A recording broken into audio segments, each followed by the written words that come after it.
Welcome, everybody. I am Josh Kiwis alongside with Andre here for the 100 Cup Series, and welcome back to Daytona. We've got our duels taken care of. We've got everything set.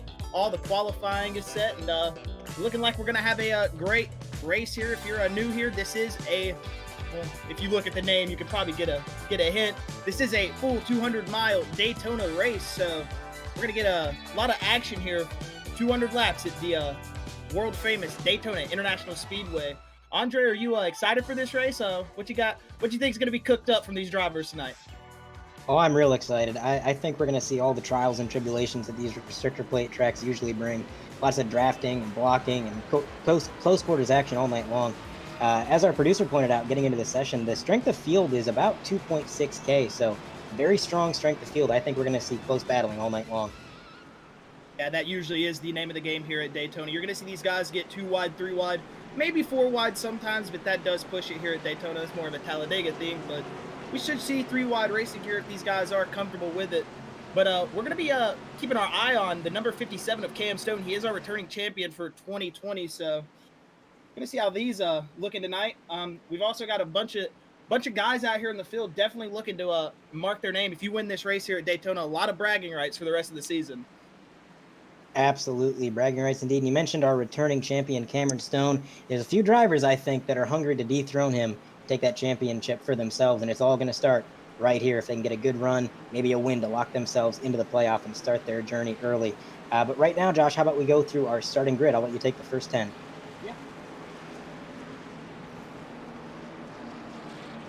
As you can see, the starting grid on your screen, it's been going through here a little bit crunched for time. We do apologize for that, but we're going to be getting ready to go green shortly here. The lights on the pace car are off. One short pace lap around this 2.5-mile super speedway, and it's going to be Adam Benefield in that 83 machine leading the way.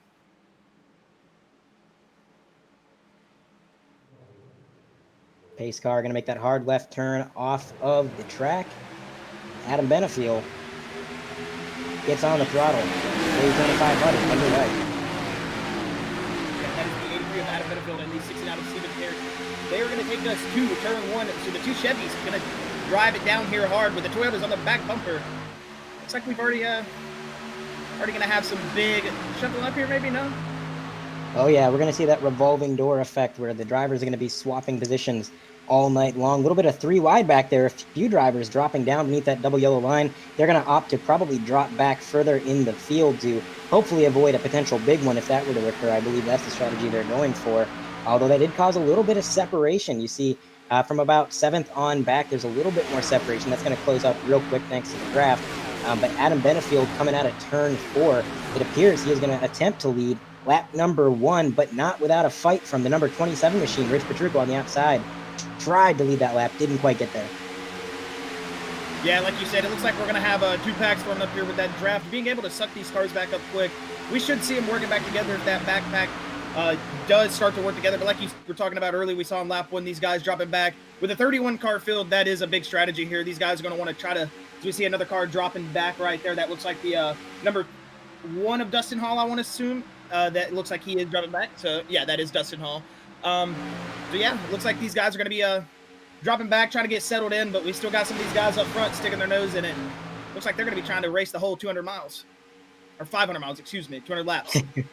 Absolutely. It's kind of a game of survival anytime you come to these plate tracks, and you see it every time we come here. You see some drivers opting to go to the back and try to stay safe there, and then you see drivers like Adam Benefield who they feel a little bit safer leading the pack. Obviously, if you're in the front or in the back, that's the safest place to be. If you're in the action, that is the danger zone, but these guys are going to, I think, handle themselves just fine as they are pretty much bumper to bumper heading down the backstretch. I got to say, I'm a little surprised at the strength of the outside line. Rich Petrucco has gotten the run multiple times coming down the backstretch and coming through the tri-oval. Never quite enough to clear Adam Benefield, but if he can get up there, I can guarantee he's going to dive down. He's going to be a strong defender. I know Rich Petrucco, I know how he drives, and his defense game is on a whole nother level. Yeah, and he was actually someone who was showing a lot of speed in preseason. We know he had an up and down season last year, but he's looking to rebound this year. You were talking about that 27 of Rich Petrucco. Yeah, that Camry is showing speed right now on that outside lane, able to stick it with those guys. You see that outside lane really does have to pull down and suck up on that door to kind of keep that momentum going if they don't have that push. But it seems like he's doing a good job in that 27 Toyota Camry. Absolutely, the side draft has been his best friend, and it looks like he almost got clear of that 83, but it just wasn't meant to be. Adam Benefield fighting back on the bottom once more with the help of that 14 machine behind him there. 14 machine being piloted by Jonathan Hillian. Behind them, third in line on the bottom. That's going to be, if I can find him, I apologize. That's going to be the 74 machine, and that is a newcomer to the league, Brian Branham. He was incredibly strong in the duels. I believe he caught some bad luck towards the end, but that was a car that I had my eye on during the qualifying race the entire time, so I'm excited to see what he can do. Yeah, especially when you're the new guy in the league, you're wanting to put your foot in the door, let these guys know I'm not here to hang out and kind of just ride around. I'm here to definitely win, so it's good to see the new guy up in front.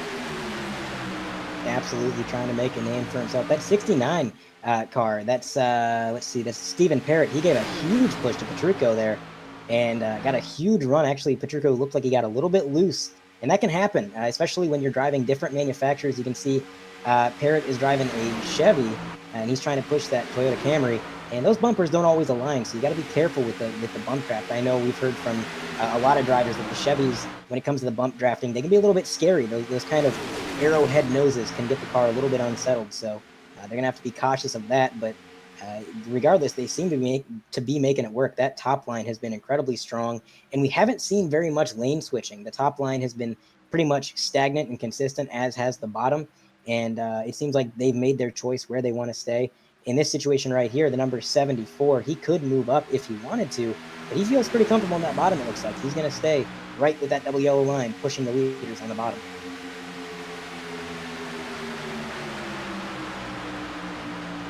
As we come to lap 7, looks like Rich Petrucco and Adam Benefield, they're still the guys that are battling out for the lead up here. It hasn't really changed since lap 1, so these guys are just battling out. We got 2 wide racing as we see. Looks like the 14 got a little loose right there. That's John Pleon.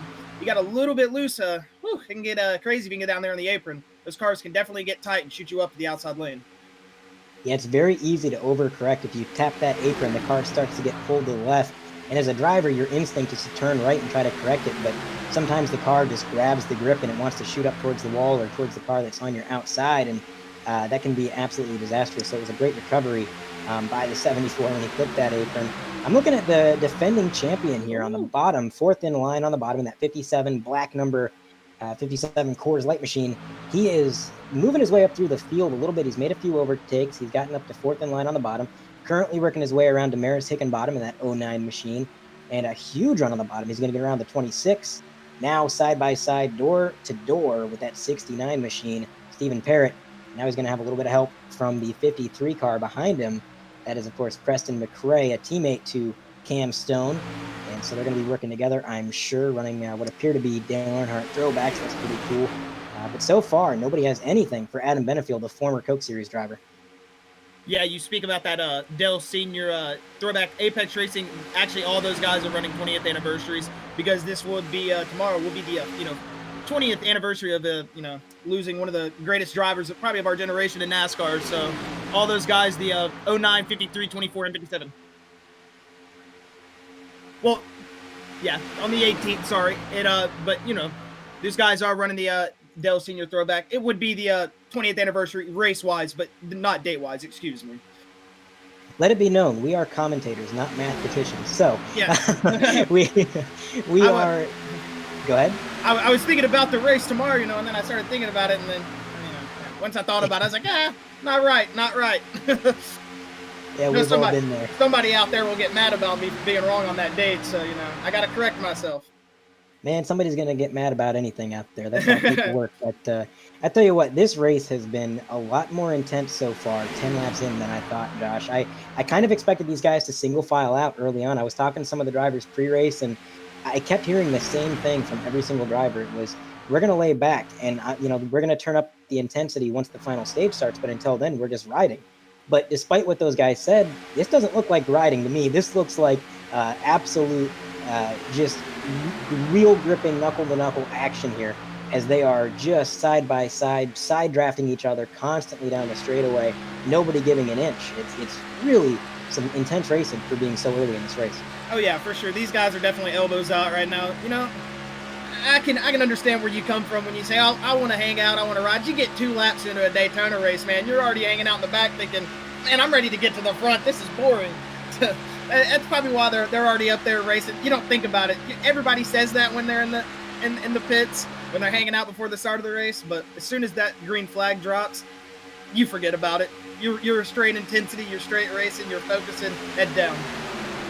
Absolutely. I think it was Mike Tyson that said everybody's got a plan until they get punched in the face. Well, I think all these drivers had a plan until they climbed in the car, at which point it went bye-bye. The 27 machine, I'm a little surprised he hasn't quite got clear of the 83. He's got some phenomenal runs, but it seems like once he gets up to the right front quarter panel, that side draft just sucks him right back down, and he's been stuck door to door. And, you know, the top line, as fast as it has been, to me, that seems like the riskier choice, because if something were to happen in the corner, when you're on that top line, you don't really have anywhere to go. You just have to hope that if something happens in front of you, they spin down the track and not up, because you're locked in there. Whereas the drivers on the bottom, they kind of have the advantage of being able to utilize the entire apron, or in an absolute emergency, even the grass if they really needed to avoid an accident. So being locked in on the top isn't always ideal, but these guys definitely seem to be making it work, as they have barely lost any ground in the entirety of these 12 laps we've had run so far. The 74 machine still third in line on the bottom, and that's Brian Branham. He is now going to side draft Petrucco a little bit. That's going to put the 14 clear of the 27 for the first time in a few laps. So curious to see, does the 14 jump out of line and try to spearhead the outside line, or does he stick with that 83 as he has all race long? Yeah, it looks like this outside lane, they get momentum, then they seem to fall off. They get momentum, they seem to fall off. So it looks like it's just, you know, kind of so up there on that outside lane. But big shove here from the 14 on the 83. It looks like that low lane, if you get a couple cars lined up, you can definitely make time around this racetrack. It just got to have a lot of help with that outside lane, and it seems they're not as, you know, formed up as that low lane is right now. Yeah, they have lost that formation. You're absolutely right. And I was watching that 14 push the 83. It looked like the 14 got himself a little bit squirrely pushing the 83. And that is something they got to be careful of. And another thing they got to pay attention to is their temps. Those two were pretty much locked bumper to bumper down the entire back straight. And that's going to get the 14 running really hot, depending on how much tape he's running over that radiator. And I've been watching some official races going on the iRacing service over the last week. Of course, they've been running their A or C Open NIS races that are 100% race length like this. And I can't tell you how many engines I've seen blow, and it seems like they kind of go with no warning. They don't go down on power. They don't lose revs. They just go, So they're going to have to be careful of that. I think we're probably going to see at least one blown engine by the time the day is done. But these guys, they're professionals. I'm sure they're keeping an eye on their temperature gauges, and if they have to, they're going to step out of line and cool those radiators down.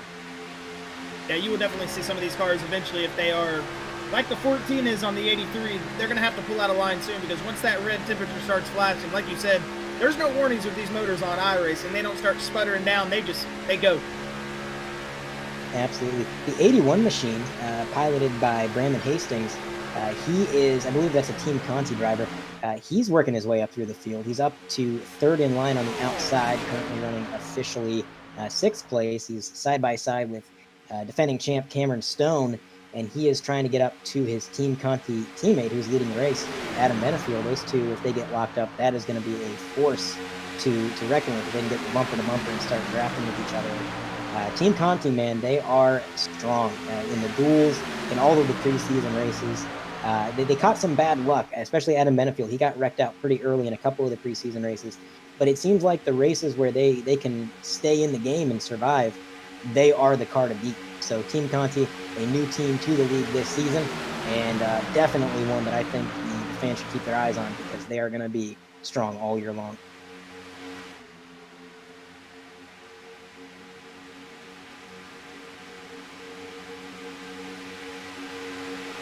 As we bring them to, sorry. Nope, go ahead. You're good. As we bring them to lap 17, Adam Benefield's still our leader, so it looks like it's not changing up too much. We've got Rich Petrucco and Adam Benefield still holding it down. You got Steve Parrott and John Pillen still pushing them, so it's really hard to break up that inside and outside lane right now. These guys, not a lot of passing opportunities. If you take it 3 wide here at Daytona, you better hold on to it, because you can get shot up into the outside wall. Looks like we got some peekers. These guys keep peeking. A couple laps ago, they did leave Rich out to dry, and he got hung up 3 wide down the backstretch. I don't know how he managed to come back up front and get himself out front, but he did it. But I mean, these guys are looking to go 3 wide any time now. I'm expecting it. I agree. I was looking at Stephen Parrott's car, and you're right. He was peeking out. I thought for a minute that he did go 3 wide, then he kind of ducked back down. Right now, I'm looking a little bit further back in the field. 12th place, Jonathan Delaney in that teal blue number 9 machine. That is a driver who is very successful at these plate tracks in this league. He has a plate track win. When you look at John, that's kind of what he's known for. He's known for being a really good pusher on plate tracks and a really good road racer. So this is definitely a track where I expected him to shine, but so far he's kind of been running just a little bit back, back in 12th place, and he's showing a lot more patience than I think we've seen out of Delaney in the past. He's kind of been picking and choosing his moments to make these overtakes and to kind of just ride when he needs to, when it's required to play it safe. So a little bit of a new side of Delaney. This patience is something that, like I said, I haven't really seen out of him, but I think as this race winds down, as he makes these sort of methodical overtakes, we're going to see him towards the front before the night's over. We're just going to have to keep an eye on him. Of course, he's not a teammate with Cameron Stone, but those two have worked together a lot on these plate tracks in the past. And when they get locked up, man, it is hard to reckon with them for sure. So I think everybody in the field is just hoping that the 9 and the 57 stay away from each other, because they could be gone and away if they get together. Yeah, it looks like the 69 and the 27, if they keep pushing here, he might clear Truco of the lead right here. He's gotten close to clearing him twice, but it just looks like he doesn't want to pull down and leave the 69 because that maybe Steven is such a good pusher, he just doesn't want to leave him. I don't know, but he's cleared him a couple times here as they almost door bang there coming through the tri-oval. Man, it's still 2 by 2, and we've got a single file pack all the way back there that is trying to catch up. Yeah, you mentioned Petrucco having the opportunity to jump down a lane, but choosing not to. I talked about this a little bit at Talladega in the last season, but I think what these drivers are doing when they stay loyal to their lane is they're kind of putting trust in the bank. When you have Stephen Parrott and Rich Petrucco working together right now, and Stephen Parrott knows that Petrucco is going to stick with him and that he's not just going to abandon him and leave him out to dry as soon as he gets clear. That is something that I think is going to be crucial. That trust in the driver around you is going to help you to make bolder moves and carry more speed as you bump, draft, and work together. Whereas, if Petrucco immediately dove down and left everybody behind him out to dry, then later on in the race, if Petrucco jumps out and wants to make a move and he's saying, hey guys, come with me, nobody's going to go with him because they know he's just going to abandon them as soon as he can. But no, Petrucco has been loyal to that high side, and I think everybody behind him has taken note of that. Yeah, you are correct. You do kind of build a little friendship here at these plate tracks with some of these drivers. They get out there and they run together. They like what another guy's doing. They see if they make moves with certain drivers. You can make moves here at these plate tracks if you just got somebody on the same flow with you. As we're riding on board with Preston McRae right now, the 53 car.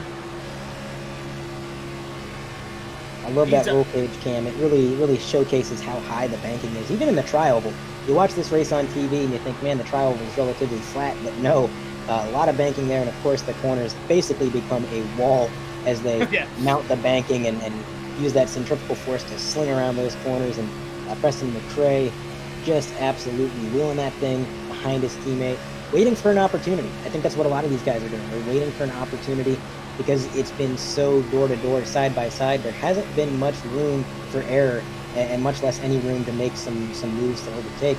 I think we're going to see a little bit more overtaking and maybe some 3-wide action as we approach the end of Stage 1, which I believe the end of Stage 1 is going to be lap 65. So we're not quite halfway there yet. But, man, even for not even being halfway through Stage 1, this has been absolutely intense. It's like they're racing for the last 20, for the first 20. I mean, these guys have been just too wide, sticking it in there, trying to get all they can get out of these race cars. They're really drafting and getting everything they can.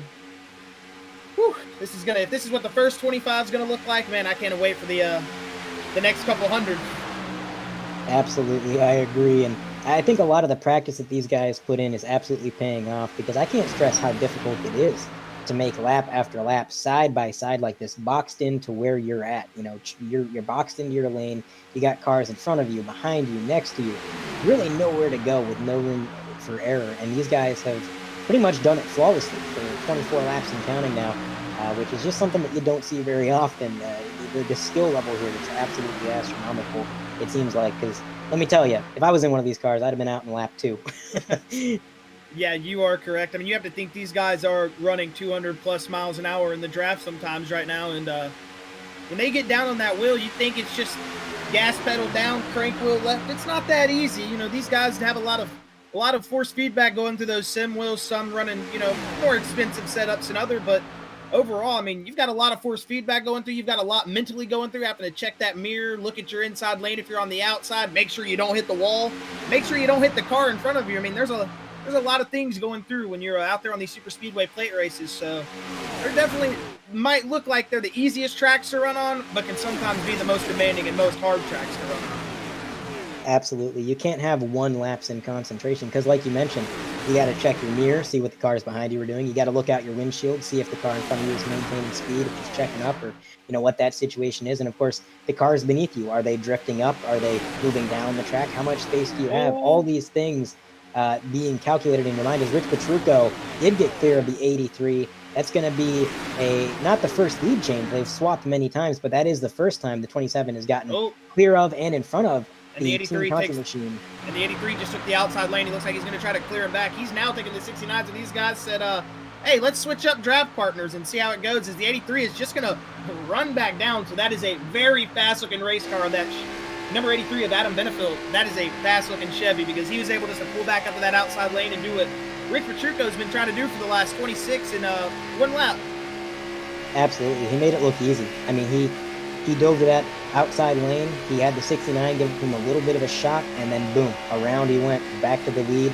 And that's going to put Rich Petrucco probably where he doesn't want to be. He's now locked into the bottom, second in line, and he's been running the top. So you got to think that's probably where he's comfortable. He's got to get used to running this bottom lane, and he definitely doesn't want to be pushing the guy that he just spent 25 laps trying to overtake. So definitely didn't quite go the way Petrucco wanted it to, but it was still a great overtake he made. It just, man, the run that 83 got, I don't think anybody could have defended against that. I mean, it looked like he had 40 extra horsepower, man. He just went around that outside.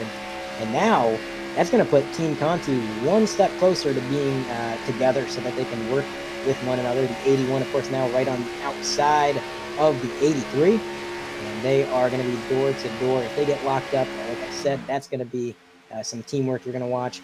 And Stephen Parrott, I'm not sure if he's going to be too anxious to get to the front. I think maybe he saw what happened to Petrucco. He made that move and then immediately lost it. So maybe biding his time and waiting until a little bit later in the stage, as the top line seems to be losing its momentum. Only 3 cars in the front of that top lane. A lot of cars opting to run the bottom. And Stephen Parrott now falling back drastically 5 positions from running side by side with the leader. Not looking good for that 69 machine. Yeah, that car has a parachute on it right now. When it's out there on its own, it's just going to get sucked back, and he's going to be moving back unless he's able to find the gap to fill in here single file. That car is basically got an anchor dragging it right now. And he continues to fall back now. The 11 machine, Jimmy Costarellos, is going to get around him. And it seems like the 69 has had the chance to drop low several times, but only now is he finally going to take it, as he drops down to the bottom lane in front of Cameron Stone. And that is going to put him 7th in line on the bottom. There is one car on the high lane all by themselves. That is the 81 machine, Brandon Hastings. We got cars down pit road, Josh. Yeah, we do. We have 4 cars down pit road. The 217 of Jack Durham, the 79 of Matthew Gaskins, the 6 of Chris Landrum, and the 7 of Wayne Grass. It looks like the 217 looks like he was going to go ahead and take 4 tires and fuel. That might be the move here. Absolutely, 4 tires and fuel. They might be good to the end of the stage. It is lap 29. Not exactly sure what their fuel mileage is. Of course, it's going to fluctuate with how much they draft and everything. But we got more cars peeling, and that's Stephen Parrott now. He's going to dive down into pit road. A few cars going to join him. But I'll tell you, these green flag pit stops, Josh, this is what a lot of these drivers were scared of. I was talking to Mason Lowry, a driver for LMM, and he said that was the one thing he was afraid of the most in this race, was the green flag pit stops. It's difficult to go from 200 miles an hour to darting down to the apron and trying to get that car slowed down pit road speed. It is incredibly difficult. And then you add on the fact that you have sometimes 10, 15 cars around you also trying to do the same thing. It gets hectic real fast. Yeah, as you were saying that, I was going to say the yellow flag looks like it was going to come out here soon, because I saw a car coming through the grass in the blend lane back there. So there could have been a big wreck, I think.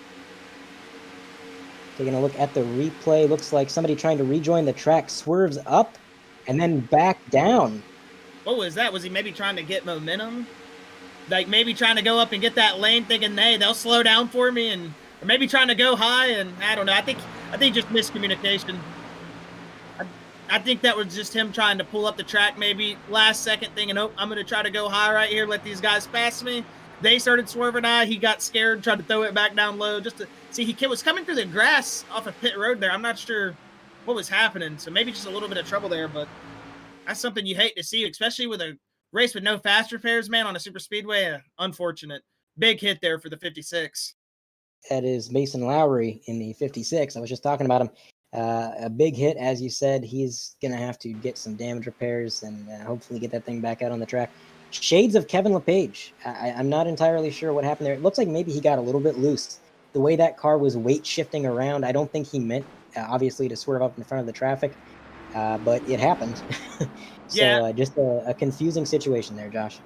I think it was like I said, when he was coming off pit road, it looked like he got loose maybe and started spinning, because I saw his car coming through the grass as all the cars were coming off the backstretch of the blend lane, and I think maybe he got the rear tires heated up, like you said, just got it loose getting back onto the track right there. Just an unfortunate turn of events, because that's something you don't want to see. And like Kevin LePage said, hey, if they can't see this race car, then their spotters need to get their eyes checked, man. And that number 6 car was bright orange. So, I mean, I'm sure they saw it coming. Just not sure they had much time to react to it. The drivers are squinting coming out. Is that a car parked in the middle of the track right there? What were those things? Were those the other cars? So all that pit strategy these drivers had, throw it out the window, because everybody's down pit road this time, besides the guys that did pit. Obviously, right before that caution, we're going to have a lot of takers. 4 tires field is going to be the move, and it looks like Adam Benefield is going to win the race off pit road with Rick Petrucco right behind him. So the front of the field going to stay the same with the 83 winning the race off pit road, like you'd mentioned. First caution of the day is a strange one, and of course, like you said, that threw a wrench in a lot of these drivers' strategies. I think had this stayed green, those drivers that pitted early on, Wayne Grassy, Jack Durham, I think they would have really stood to benefit coming in early, getting those fresher tires, and of course they came in together, so they would have had draft partners coming out, but now. All of that benefit is pretty much thrown to the wind, as we're going to rack them and stack them and restart the race with generally the same order as we had going into this caution. Nothing really changed on pit road, other than, of course, the cars involved in the incident. The 56 of Mason Lowry still sitting in his pit stall, I'm assuming taking some pit road repairs, and listening in on the driver radio. The 56 is not pleased with what went down there, and I'm not sure anybody could really blame him. A situation like that, it's got to be frustrating, of course. Like you said, Josh, I don't think the 6 meant to do any of that. I think that was just an unfortunate situation. Like you said, the tires getting hot and the car getting loose at the most inopportune time. But lights are still on the pace car, so we're going to have at least one more pace lap here. We're going to see if the lights go off this time. The lights are off, so we're going to get double file and see what they can do this time. Yeah, we are going to line them back up and reset them, but you were saying right before the green flag pit stop started that that is the biggest worry for some people, are these green flag pit stops, and you can see why, because some of these drivers just getting back into it, especially with these 500-mile race here, 200 laps. I mean, that's a long way around Daytona. When you get in that first green flag pit stop, it's a lot of going on in your mind. You're trying to hit your marks, trying to get the shifts right, get out on the track right, make sure you're going through the gears and everything good. And then next thing you know, you've got a whole line of traffic behind you and you don't know where to go. So just an unfortunate turn of events for our first caution. Like you said, a very strange one, but hey, it's iRacing. You're bound to see anything. Absolutely. And I think that's the nature of these plate tracks. It's just, you see so many things at these tracks that you would never see anywhere else. And it's the nature of them. You know, these tracks are big, they're fast, they're unlike anything else on the circuit. And you're going to see a lot of chaos. You're pretty much bound to. I think we had some drivers take 2 tires, or they pulled some sort of strategy to have faster pit stops, because it's going to be Jonathan Delaney and Cameron Stone leading the field to green this time, with the 77 of Dalton Mobley, the 24 of Kevin Steele behind them, the 09 Damaris Hickenbottom, and Brandon Pierce. So some cars we haven't really seen up front yet are now going to be leading the field to the green, Josh. Yeah, you are correct. So it's going to be interesting to see how these guys behind that have been the cars that we've been talking about as the faster cars of the race, how they're going to adapt to this. with different cars up in front of them. So they're going to be in the dirty air for the first time today as we see the Pace Ford Mustang pull off the track. It's going to be Cameron Stone and Jonathan Delaney that's going to bring us back to green here at Daytona. Oh, a little bit of a shuffle right there, yeah. Huge shuffle. You absolutely called it. The 57 got a good jump on that start. He's going to drop down in front of Jonathan Delaney. I mentioned a lot of these guys probably don't want these guys working together because they are so powerful when they do. And now here they are, bumper to bumper. Looking back at Adam Benefield, you mentioned, you know, he was the faster car. He led pretty much the entirety of the race prior to that caution. Now he's got his work cut out for him. He's got to make some overtakes. He's got to figure out how to navigate this traffic and get back out front. I'm sure he doesn't want to be in the middle of this pack where the biggest risk is of an incident. So you know, he's been playing defense all night, but now he's got to play the offense. Yeah, and there you go. You said it. Him and his teammate now locked up bumper to bumper. They're going to work together as they both go from the high lane to the low lane there. A smooth little transition, and they're going to try to blow past this outside lane that seems to be trying to get something gathered up here, but it doesn't look like they've got all their pieces yet, because that inside lane is moving right now. The inside line is moving, but in regards to the outside lane, build it and they will come. If there's enough cars up there, more are going to join naturally. If they see an opportunity to get a run and try to get up front, I think any of these drivers are going to take that chance and jump up as more cars are joining them. We now got about a 6-car freight train on the high line, but it looks like a little bit of a 3-car breakaway up front. We've got Jonathan Delaney, Cameron Stone, and Kevin Steele, 2 Apex drivers and a DGR driver in the middle of them. And they're getting a little bit of separation from the rest of the pack, which could harm them as the rest of the pack is now catching up. They're going to get a huge run on these leaders. Yeah, you are right. As much as you love to have that gap, it ain't 1984 anymore. You definitely can't hang those cars out there and keep a gap. Once you get any type of separation, half a second, even that, I mean, you're getting a big run. The guys behind you are going to drive past you, and they're going to make you look like you're sitting still.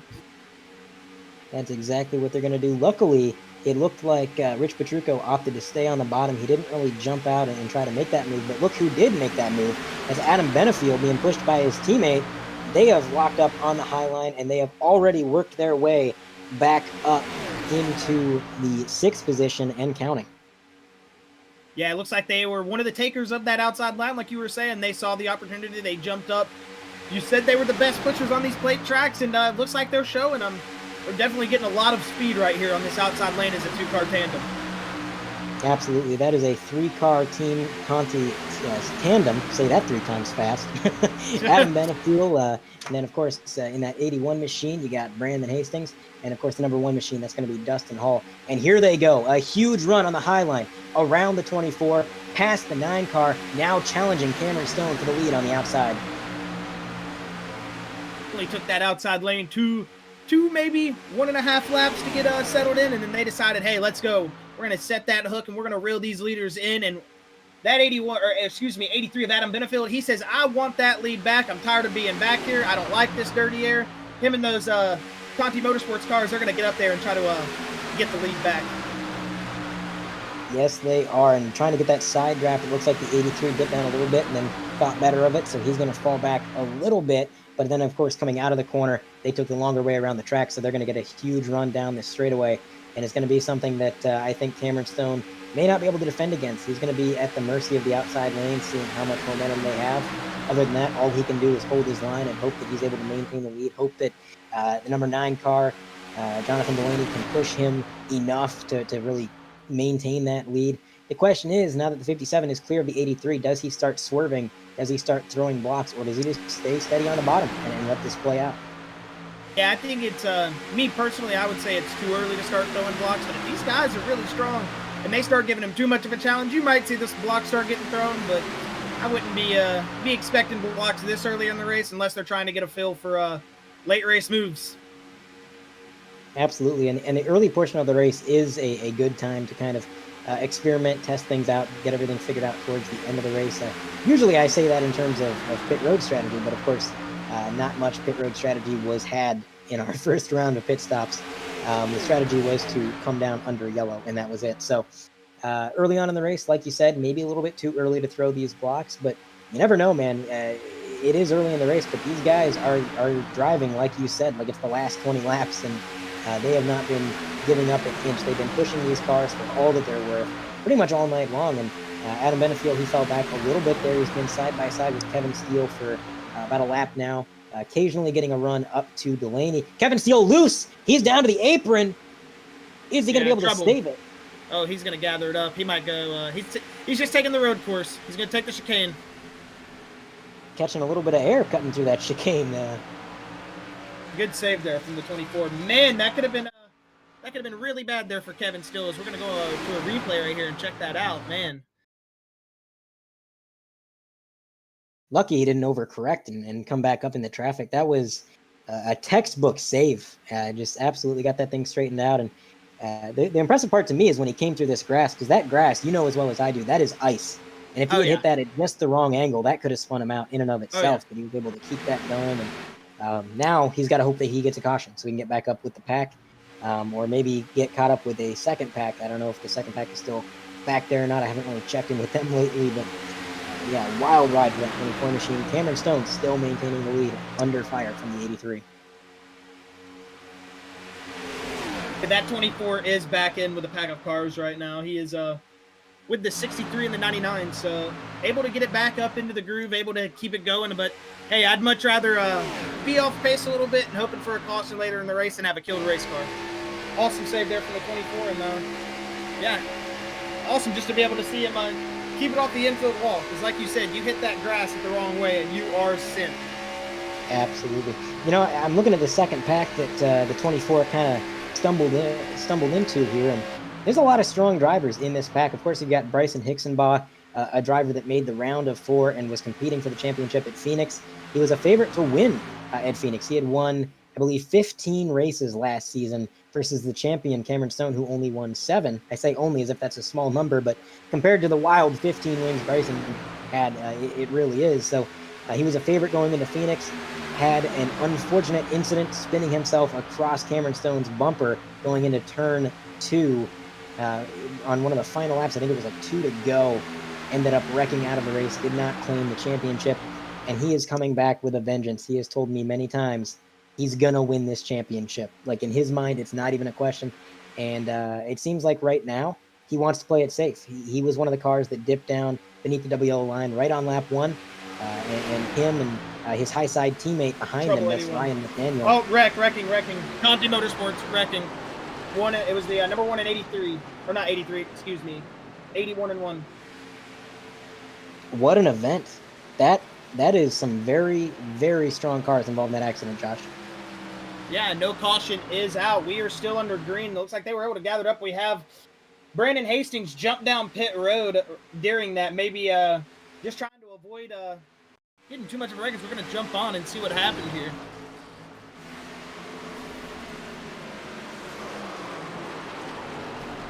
Yeah, I saw the 81 get out of shape there. He got up into the wall, and then I saw just the one go everywhere. It just looks like two teammates that were trying to hold the race car steady. They just ran into each other. These super speedways, it's really hard. I mean, you can't micro adjust very easily. It's not easy just to tap the brake and slow the car down when you're going 190 and you've got the brakes of basically a lawnmower on those cars. They don't want to stop. Absolutely. You've heard of ARCA brakes. Get ready for lawnmower brakes. Looks like a little bit of contact with the 69 machine is what sent the 81 into the outside wall. Heavy damage to the front bumper of that car.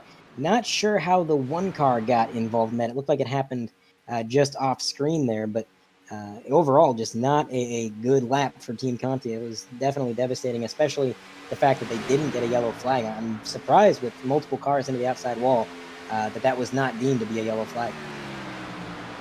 Yeah, that is a unfortunate event right there to not get a yellow flag. You're off the pace, number 1, and then you don't get the yellow flag to catch back up. So if you're watching this, rooting for the Conti Motorsports guys, you're definitely got your head in your hands right now thinking, oh, goodness, this is not going well so far.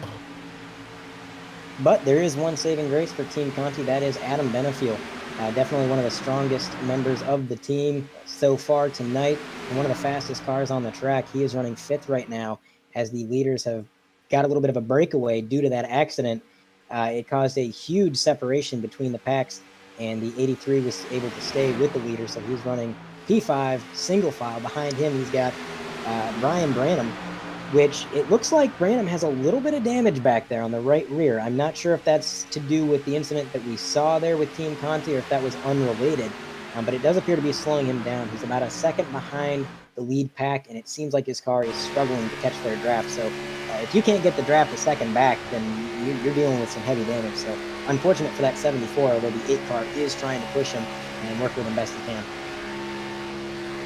Yeah, that is a heavy bit of damage. These super speedways, any little bit of body work, it can definitely kill those race cars. If it's not bent just the right way, well, you're going to be about 6-7 miles an hour slower sometimes. You got a big shove there. I can push them up to the back of the pack a little bit, up to the closer to the 83 as they're starting to get back up there now. Yeah, the draft of this lead pack is going to be Brian Branham's lifeline. With the damage he has, he might be able to maintain speed in the draft. I think if he loses that draft, like you said earlier, it's going to be a parachute. So he's going to have to be careful of that, make sure he stays in the draft of the leaders. But man, that's going to be rough to deal with for the rest of the race. I mean, you got to think around lap 48, and he's going to have to drive that wounded horse for the next 150 some odd laps. Yeah, you definitely don't like having damage this early at the racetrack. But, I mean, once it is early like this, you do have time to make those pit stops under green flag. And I'm assuming we're going to have maybe 2-3 more cautions. I'm just going to throw that out there. Not going to try to give us, the benefit of luck saying we're only going to have 2 or 3 more cautions. But with these guys, the way they're driving, seem to be a clean bunch. We haven't had much trouble. So I'm not assuming too much more trouble after the next green flag stop. But if we do get some caution laps, that will help that Toyota Camry, that number 74, to get a little bit of damage fixed on that rear end, and hopefully he can stay with this lead draft, because I bet that's the best thing that can happen to him right now. Agreed, 100%. The separation between the 2 packs has pretty much dissipated. There's been a lot of drafting going on, and so far it looks like we've had a few cars catch up to him. So that's going to be... or at least they were catching up. I apologize. It looks like they kind of started to drop back again, so maybe they had the draft and lost it. But we have a pretty solid 7-car lead pack, and then back to 8th. They're just coming into the tri-oval now, and that is going to be a 4-car tandem spearheaded by Damaris Hickenbottom. Damaris was hungry for this win, man. He did really well in the duels. He was in contention to win it before getting caught up in a late race incident that was, far from being his fault. It was just a situation of being in the wrong place, wrong time. And before that happened, I thought, man, he is going to go out there and he's going to win this thing. So I've been kind of pulling for him, and I know he had the speed. Unfortunately, that incident caused a lot of separation. I think his saving grace would be a yellow flag at the moment, as would many of these drivers. That separation, I mean, if you're not in the top 7 right now, that separation killed your race, and you're just hoping for a yellow flag. But behind them in that pack, you've got Brandon Pierce, John Pillion, who was running second for the longest time, and Jimmy Costrellis in that 11, rounding him out in P11. Yeah, and I think these guys are going to get stacked up here. We are going to have that competition caution again at lap 65 for stage 1, so they are getting close to the end of the stage here. So if you are off the draft, I'm pretty sure that's what you're looking forward to right now is, hey, I want to get back to this competition caution. We're going to get some new tires on this thing, get it fueled up, get this race car cleaned up, and we're going to get back out there, and we're going to get our head down, and we're going to try our best. I mean, we still got a lot of time to go here at Daytona, so this is still anyone's race. You were talking about Higginbottom wanted to win this race, and when you lose out in those duels and you get wrecked out, it really puts a damper on your spirit, but it also puts a fire in a lot of these drivers to go out there. They're hungrier. They want to win these races more, so we still got a long way to go. That 09 is definitely not out of it. Absolutely. He will get a second chance. That stage caution will be the benefiting factor for a lot of these guys. And even the 74, who has a little bit of damage, that stage caution is going to allow him at least a few seconds of solace to get some of that damage fixed and maybe get back up on revs a little bit and see what he can do with it. Although he has maintained pretty solid in his position, even with the damage he has. He's right behind that 83 machine. They've been working together. Of course, Adam Benefiel led a lot of the race early on. Now, maybe having a little bit of a harder time. His teammates are nowhere to be seen. They were involved in those incidents, so a lot less help for him. I think he's kind of going to be a bit of a lone wolf here, and he's going to have to really be aggressive and make some moves and hope that these guys go with him. And I would expect to see him make some moves at the end of the stage. I'm sure he wants to get this stage win. He's not going to want to let Cameron Stone drive away with it. Cameron Stone, of course, has, I don't want to say a bit of a beef with the 83, but in the off season, there was rumors that the 57 and the 83 Cam Stone, Adam Benefield were going to start a team together. They had started working on that, and then Benefield dropped out of the deal. He left Cameron Stone out to dry. Cam went to Apex instead. And so they've had a bit of a playful rivalry ever since. So it'll be interesting to watch them on track as Cameron Stone, being pushed hard by that 9 car through the trial open, is still leading the race. Is he right on board? You see the helmet in the number 9 car right there of Jonathan Delaney. Is that a Lego helmet? Is that what that is? I can't tell what that is. Looks like a Walmart smiley to me. A Walmart smiley face, yeah. But no, that's a cool looking helmet there. A lot of these drivers, man, I love seeing the guys in the underwears, the pit crew, the suits, everything. You see some of the greatest driver suits, helmet combos ever. I think I have my helmet set up for my super speedway cars as Dale Earnhardt Sr.'s face. So when I'm out there, I'm definitely rattling everybody's cage. That is awesome. This second pack here, a lot of cars in this second pack. It seems like it was really only the top 7 that benefited from that separation, and everybody else right now kind of running single file. And this is kind of how I expected them to race earlier on in the race. It took them a long time to get single file, maybe a little bit of forcing their hand with that incident, and now maybe a bit of a wake-up call, to see some of the front runners and the favorites to win the race getting involved in wrecks early on. They're probably thinking, all right, time to back it down, play it safe, single file, get to the end of this stage and try to be there for the end of the race, ideally, as they are going to continue along single file. Curious to see some of these drivers who took 4 tires, maybe they take 2 here, and the drivers that took 2 are pretty much going to have to take 4. I think these tires for those guys are going to be getting pretty shot here. Yeah, I would assume so. We're going to have a lot of 4 tire takers on pit lane this time, but I don't think these guys after the first stage, I can almost guarantee you, once we come down caution, we rack these guys back up, they're going to completely forget about everything that they've sat here and sat in stone with the whole, hey, we're going to hang out, we're going to chill, we're not going to get too aggressive. They're going to throw it away. We're going to go the first 10, 15 laps. I feel like after this stage, these guys are going to be too wide, elbows out digging again once they get built back up in this pack.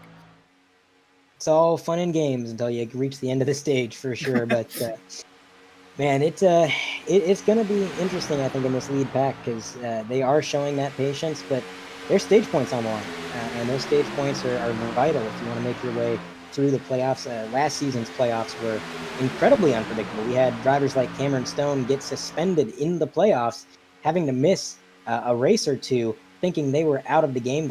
Cameron Stone came back, won a few races, progressed through the playoffs like it was nothing. Bryson Hicksonball had a few bad races, but he was able to carry through, mainly due to his playoff points and his stage points. And so those are very vital for the long term. And so these drivers are going to want to claim those for themselves, I'm sure. Jonathan Delaney, a driver who I think is going to be a championship contender. I mean, he got knocked out, I believe, in the round of 12 last year after some really unfortunate luck. But the more I watch Jonathan Delaney, the more I see him progress as a driver, and I'm excited to see what he does this year. But still, single file in the front pack for now. Yeah, single file. We are coming to close up to 6-7 to go until the stage is over. So I'm assuming these guys are going to go 2 wide here soon in this front little pack, start battling out, probably with about 2 to go here before the stage ends. So they might be single file right now, but they're going to start making enemies because, like you said, every point does count when it comes to stage point racing. I mean, any little point with this playoff system, it does help to get you closer and closer to those cut lines and everything. And those bubbles, I mean, I've seen a lot of drivers fall off, in real life racing and in other iRacing due to just that 1 point, 2 points. If you win a stage here, if I don't get wrecked at the start of the Daytona race, or I don't get, this and that, those add up. And a lot of drivers think about that. So you'd be very correct with all points do matter to these drivers. And that is going to be a driving factor for them to maybe get a little bit aggressive here at the end of the stage. We are currently on lap 59 out of 65 in the stage. So, as you said, closing in on the end of the stage and expecting a little bit of aggression pretty soon here. But I think Jonathan Delaney, no matter what, he's gonna stick with Cameron Stone. These two have a bit of a history at the plate tracks. They have worked with each other. They've gotten, they've helped each other get wins. And I would not expect to see the 9 step out of line and try to take this from Cameron Stone. And later on in the race, if it's the other way around, if the 9 car is ahead of 57, again, I don't expect to see Cameron Stone to try to take that from the 9. So it's going to be tough for these guys behind him to try to get around this 2-car power team, the 57 and the 9. But if anybody can do it, it is Adam Benefield, as we have our first car jump out to the outside lane with a huge move. Although it didn't really go anywhere, that's the 8-car, RJ Root. He's going to get on the outside of the 74 machine. And as they make their way through the corner, he is going to fall back ever so slightly. I think he was expecting maybe a few more cars to go with him when he made that move. Unfortunately, so far, everybody's staying low. So it is 5 to go this time by, so here we go. These guys are going to be starting a race for this stage point here and this stage win. As it looks like the 83 keeps trying to poke his nose out there, like he's willing to see if somebody wants to go with him. He's got that car in his outside lane, but I'm not sure what's really going on in the 83's head right now. We'll see what these guys are going to do here, winding down here at the end of the stage. It's going to be a complicated game for that 83, trying to find some help. With his teammates being gone, I'm not sure many of these guys, they probably saw the 83 dominating the race. They know how fast that car is, and they're thinking, do I really want to help that guy get more stage points? As mean as it sounds, man, you don't have friends on the track. These guys can get along perfectly in Discord and, in the chats after the race, but on the track, man, it is a brutal game. And if I saw how dominant that 83 was, and I'm the 74, I'm thinking, yeah, maybe I'm not going to help the guy who has a really fast car. So it's going to be tough for him. The 8 car, absolutely dedicated to this outside lane. He's not dropped back. He could just let off the throttle, dip back down to the bottom, but no, he's going to stay up top. And now there goes Adam Benefield to the high line. He's going to get in line with the number 8.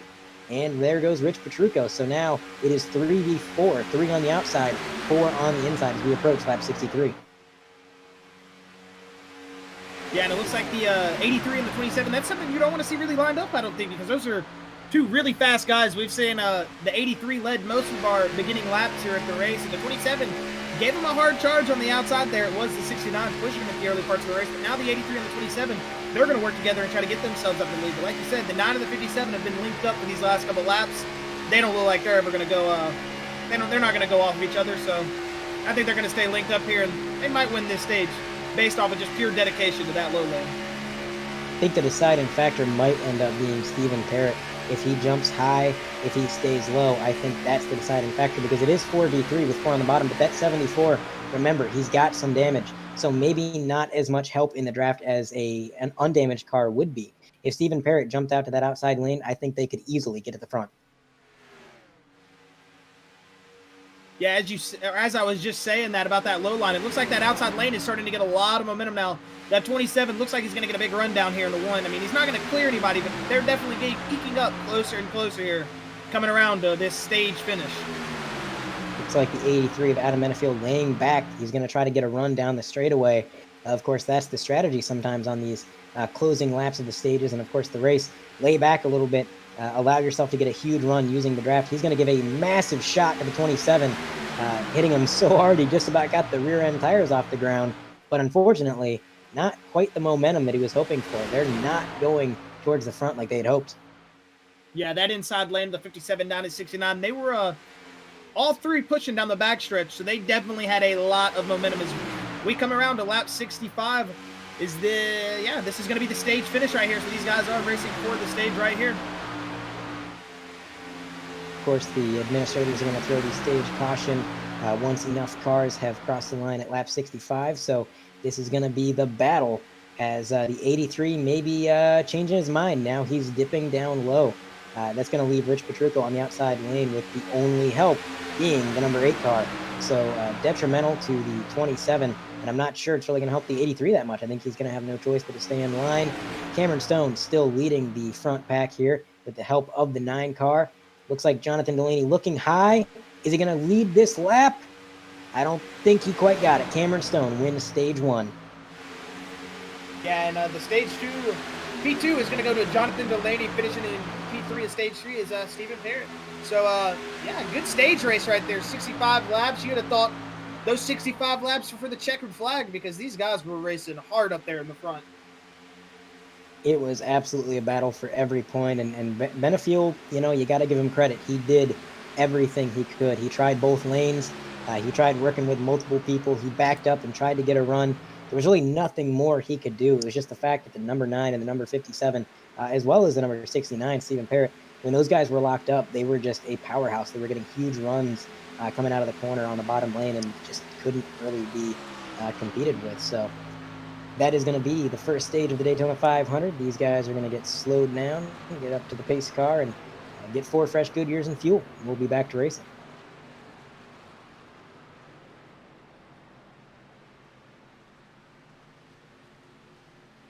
Looks like they have caught the pace car. Cameron Stone, the leader, going to get woed up there. Everybody joining behind him. And I'll tell you what, Josh, this is what everybody that was not in the top 7 has been waiting for. Kevin Steele, Preston McRae, Damaris Hickenbottom, even Bryson Hicksenbaugh, Jimmy Costerellis. These guys have been waiting for this caution because now they're back in the game. They're with the pack. They can get fresh tires, fresh fuel, and they can give it another go. And with a bit of a smaller field, I think we've had some eliminations, some cars that have entered the garage or stayed in the pits, and smaller field usually means less caution. So maybe some more outright racing for these guys who have kind of been deprived of it riding around in the back so far. Yeah, I know when I'm riding around in the back and sometimes get off the lead lap in my super speedway races, when I get back up there in the front, first thing I tell myself is, hey, we're going straight to the front. I'm not riding in the back no more. I'm tired of it. I hate seeing it. I hate being alone back there. I hate going 178 barely. It stinks. So these guys are going to want to get up there. These guys are going to want to race. That's why I said after this first stage, don't expect single file racing no more. Everybody's down pit road this time almost. Everybody's going to be on fresh tires. Everybody's going to be topped up on fuel and ready to go. So grab those buckles, pull them tight, because we are going to be racing here after this caution. It is going to be something to see for sure. These guys, like you said, when you ride around in the back, your patience, it gets whittled away little by little. You're like, man, I want to be up there. I want to be competing. You look down, you see you're running 12th, and you're not going as fast as you could in the draft, and you think, man, I want to be up there. And now they got the chance. So I think they're going to be itching to really have some great racing, get up front, lead some laps, and do everything they can. So pretty much a routine pit cycle for the stage winner, Cameron Stone. Although Stephen Parrott, it looks like he got out ahead of Cameron Stone. So that's going to be a bit of a game changer, I think. Stephen Parrott has been strong all night long, but he has yet to really lead any laps. So if he can start on the front row and finally get to play a little bit of defense here, I think he might be able to lead some laps here. Yeah, and the 69, a lot of people really don't think it matters, but those little tits matter. He had a 41.10 pit time. Cameron Stone had a 41.9. So that just shows you shave off a little bit of that pit time, you can get out first. Cameron Stone out P1 here on this restart. So this is going to be fun to see what he can do out there. The 69 going to be out in the lead for the first time today. It's going to be fun. Oh, that it will be. And I'm sure he's thinking the same thing. It's always a bit of a relief at these plate tracks to be in the lead like that, because for the first time, you're not worried about people brake checking you or having to drag your brakes so that you don't hit somebody and all that. It's a bit more relaxing, I think, about as relaxing as it can be to play defense at 200 miles an hour. But it is a little bit more relaxing to play the defense up front than it is to try and manhandle that car around in the pack. So he's going to have a good shot at this, and I think we're going to see him do pretty well from the front. Of course, Cameron Stone's going to be starting on the outside. And you mentioned it was only a few tenths in that pit stop that really decided that position swap, and that's exactly it. And Cameron Stone, of course, you weren't with us for the playoffs last year, Josh, but we kind of have a running joke that Cameron Stone is the Kyle Busch of this league, because half the time he pits, he gets a speeding penalty. So I think Cam was probably taking it a little bit easy down pit road, trying not to get another penalty, maybe working on that this year. And I think we're going to see that a lot. We're going to see Cam give up a few tenths on pit road just so that he doesn't have to start at the tail end of the field. Because, man, last year during the playoffs, it seemed like every pit cycle I had to say, Cameron Stone to the back. So a good sequence for him overall. Yeah, no, see, Kyle Busch is my driver, so, man, sorry, that got to me a little bit. Sorry about the loud laugh. I don't mean to kill anybody with headphones, man, but it's true, man. It's Kyle Busch. He's always getting speeding penalties, and I don't understand why. You think a two-time champion would, I don't know. It's just Kyle Busch, man. He drives at 100 miles an hour in the pit lane, and it's killed. Get me some tires. He's my driver, too. I remember being at Watkins Glen, and watching him drive up through the field, and I thought, man, he's finally got it. And then he got that other speeding penalty, and he had to go to the back again. I'm like, God dang it. Then he Yeah. drove through the field a second time. But lights are off on the pace car, Josh. It's going to be making that hard left turn, and we are going to be back to racing real quick. Sir, our iRacing flag man, he is ready to throw his arm around because we are about to go green here at the Daytona 500 again. Stephen Parrott and Cameron Stone are going to lead your field, and that is a good restart from the 69, but the 9 laid back. So that's going to be a big run up to the 69. The 57 and the 83, they're just going to clear him. So absolutely, yeah, they're going to drop down, and yeah, so new leader. Huge run by the 57 and the 83. The 83, lucky he didn't spin out Cameron Stone as hard as he was pushing, but of course, very talented drivers, Cameron Stone and Adam Benefiel. So if anybody can handle a push like that, it's those two. So Cameron Stone back to the lead, Adam Benefiel P2, and look at that, that's Kevin Steele in P3. Kevin Consistency Steele back up into a podium position after that near accident. Well, I say near accident, but it kind of was an accident on the backstretch. And you see already the 69 jumping up to the outside lane. The 9's going to come with him. Let's see if Rich Petrucco is going to hop up there with him. He looks like he's going to stay in that low lane. He was a big fan of that outside lane there at the start of the race, but it seems like he's learned his lesson. Doesn't really want to go there right now. Yeah, I can't blame him. I mean, he tried to make that high line work for 30 some odd laps, and it just never quite worked. And then when he finally did get the lead, he lost it again. So maybe trying something different, kind of out of spite of that high line. Honestly, I can't say I blame him, but that 38, Brandon Pierce, of course, he was a little bit further back. He was in that second pack at the end of stage 1. Now up into P6. He's going to have a shot at a front running position here as Jonathan Delaney is kind of up on the high line for the first time in a while. He spent the majority of the last stage on the bottom. Now he's linked up with Stephen Parrott, and those two are going to try to work together to maybe try and get something for the leaders coming into turn 1. Yeah, we see a lot of shuffling guys moving to the upper lane, moving back down to the bottom lane. A lot of these drivers we have up here, not a lot of them have ran with the lead draft. You've got the 09 of Demarius Higginbottom. He was one of those cars that was leading that 4 little car tandem that was about 8th position back. I think it was an 8th to 12th position, I want to say. Now these guys are back up on the lead draft, and we're gonna see what they can do when they mix it up here with the leaders here soon. Because I'm expecting these guys to start trying to race. Absolutely. You said in the beginning of the stage that you expected to see more 2-wide action, see these drivers get a little bit more antsy to get up front, and, well, you called it, Josh, because these guys are back to battling just like the beginning of stage 1, and now Benefiel and Cameron Stone are side by side. That's a powerful front row. That is a scary sight for anybody behind them because that is 2 of the best cars in the field. Of course, Cameron Stone has the help of his teammate in that 24, Kevin Steele, with a good run through 1 and 2. The 83 is going to drop back about 3 car lengths now, side by side with 26 of Rich Petrucco. It's an apex front row, 1 and 2. Yeah, and if I'm the 83, I honestly wouldn't probably wanted to pull out of line right there, but I guess, hey, if you want to let the 2 teammates link up and drive away, that's all up to you. But the 83 is going to pull up, and he's going to try to make that outside lane work. Let's see how he does, because he's a fast race car. We know he's got the speed. He single-handedly repassed the 27 by himself at one point, so see if he's got the power, though, to pull up on that outside lane and make it work, because the 69 seems to be coming with him. Yeah, as more cars join the top lane, it's kind of like an accordion effect. You're going to see more cars join them just to try to get the shot at running up front. And, of course, Benefiel, you mentioned, he did pretty much single-handedly make a pass for the lead on the high line earlier in the race. So if you see him on the high line in front of you, maybe not a bad idea to join him. Get in the toe of that 83. And you can be pretty guaranteed that he's going to take you somewhere. So those guys are going to try to make that work. Of course, I think the high line is going to get more and more viable as the race goes on. As more rubber gets laid down, they're going to have more grip, and the car is just going to feel a little bit more stable up top.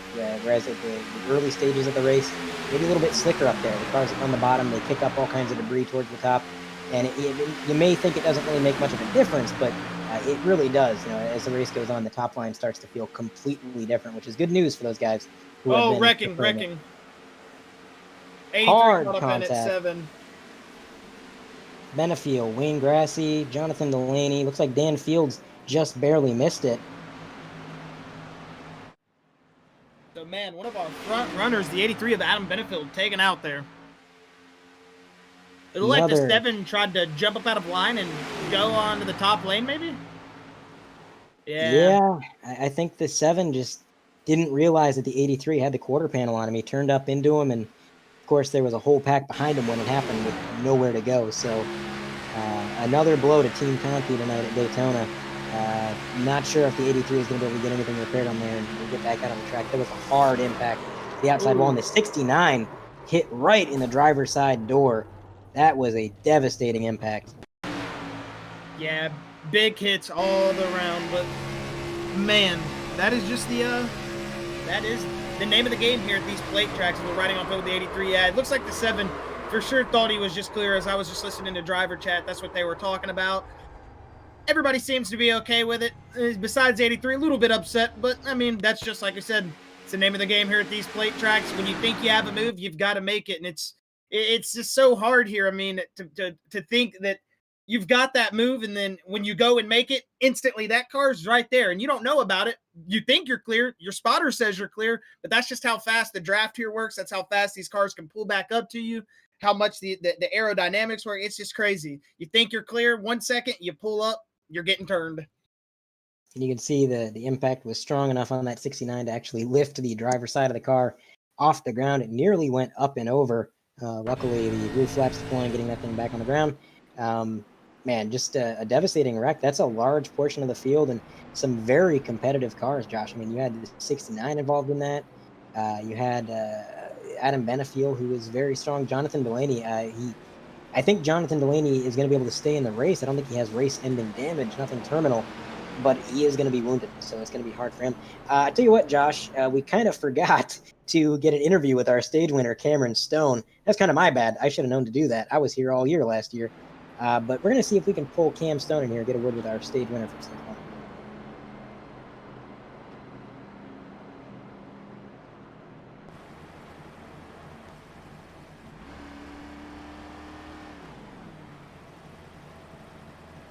Cameron Stone, are you guys need me to move in?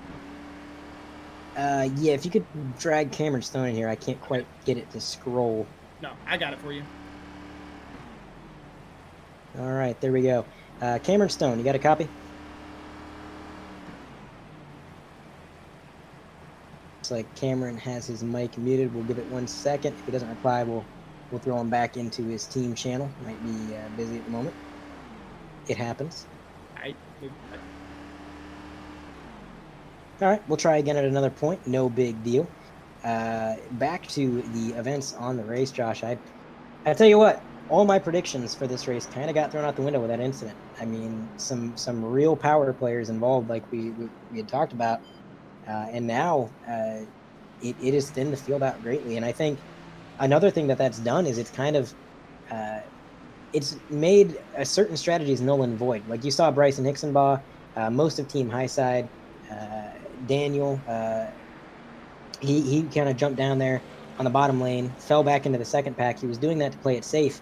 But is it worth it to form a second pack further back when there's only so many cars left in the race? You know, is it as viable as it used to be? So maybe these guys are going to be kind of forced to be in the fray and stay with the pack if they want to have a chance to win this at the end. Yeah, you would be correct. But also want to point out here, our first top 8 cars, all the way from 1st to 8th, did not pit this last time by. So everywhere, all the way from 9th down to 23rd, they pitted on lap 76, and it looks like Stephen Parrott is actually in pit lane right now. So, yeah, a couple guys taking different strategies here as we wind it closer and closer to the end of stage 2. That is at lap 130, but definitely throwing another wrench in the strategy here, this caution with the 7 and the 83. Like you said, it's a blow to the Conti Motorsports cars. They had a very strong running, those Chevy Camaros did, and now we've just got a whole different group of guys up there as Demarius Hickenbotham all the way up to that P3 position. He was one of those cars struggling on the back of the pack there. Now he's pulled himself back up after the last caution, and this caution definitely benefits him again because he's able to gain even more positions. Absolutely. He's, you know, whereas he was in the wrong place at the wrong time in the duels, seems like he's been right place, right time this race, and that's got him up into P3. He's kind of been yo-yoing through the field. He was at the front at the start of the race, fell back, got back up towards the front, fell back again. Now he's right back up in P3. So pretty much all Apex for this top three. You've got Cameron Stone, Kevin Steele, Damaris Hickenbottom up there in the first two rows. Rich Petruka behind him as the pace car is going to make that hard left turn. Cameron Stone's on the loud pedal with a huge jump. He's going to get an early lead in this restart. Yeah, an early lead. And it looks like that outside lane actually got a way better restart than that inside lane. They're going to go ahead and clear Kevin Still. So the 57 and the 09 of Higginbottom, big start right there on the outside, and they're going to clear and take the lead of this race. A lot of single file early on in this stage. The only car that was on the high side there through turn one was the number 77 of Dalton Mobley. Of course, he just dove back down towards the bottom, although he's now going back up. There's a few cars moving towards the top. He's going to try to join them and get their draft. Of course, right there on your screen, you can see that is the 69, Stephen Parrott. He's going to try to get back out on the track after repairing some of the damage. Hopefully, he has the revs he needs. He doesn't have too much damage, and might be able to luck out, maybe get some cautions, some lucky dogs, see what he can do there. But top line now starting to form up. You've got Joey King and Jimmy Costarellas, two drivers that I've seen work together quite a bit in other races, now linked up on the high side trying to make something happen. Yeah, these guys have went pretty single filed. I was surprised that right after the first lap of caution, we went straight single file. But like you said, it seems like these guys are starting to learn more and more we get into this race. They're just wanting to settle down, and it seems like they're wanting to get to lap 200 more than anything right now. Right, it's like an accident happens, and they think, man, I got to play it safe. And, I don't want that to be me. I want to be in the race at the end. And then, a few laps later, they get back into the racing, and they're like, forget it. Let's just battle it out, So I think we're going to see some more double file as time goes on. But right now, it is Jimmy Costarello spearheading the high line now. Hung out to dry by the 26. He's going to dive back in line.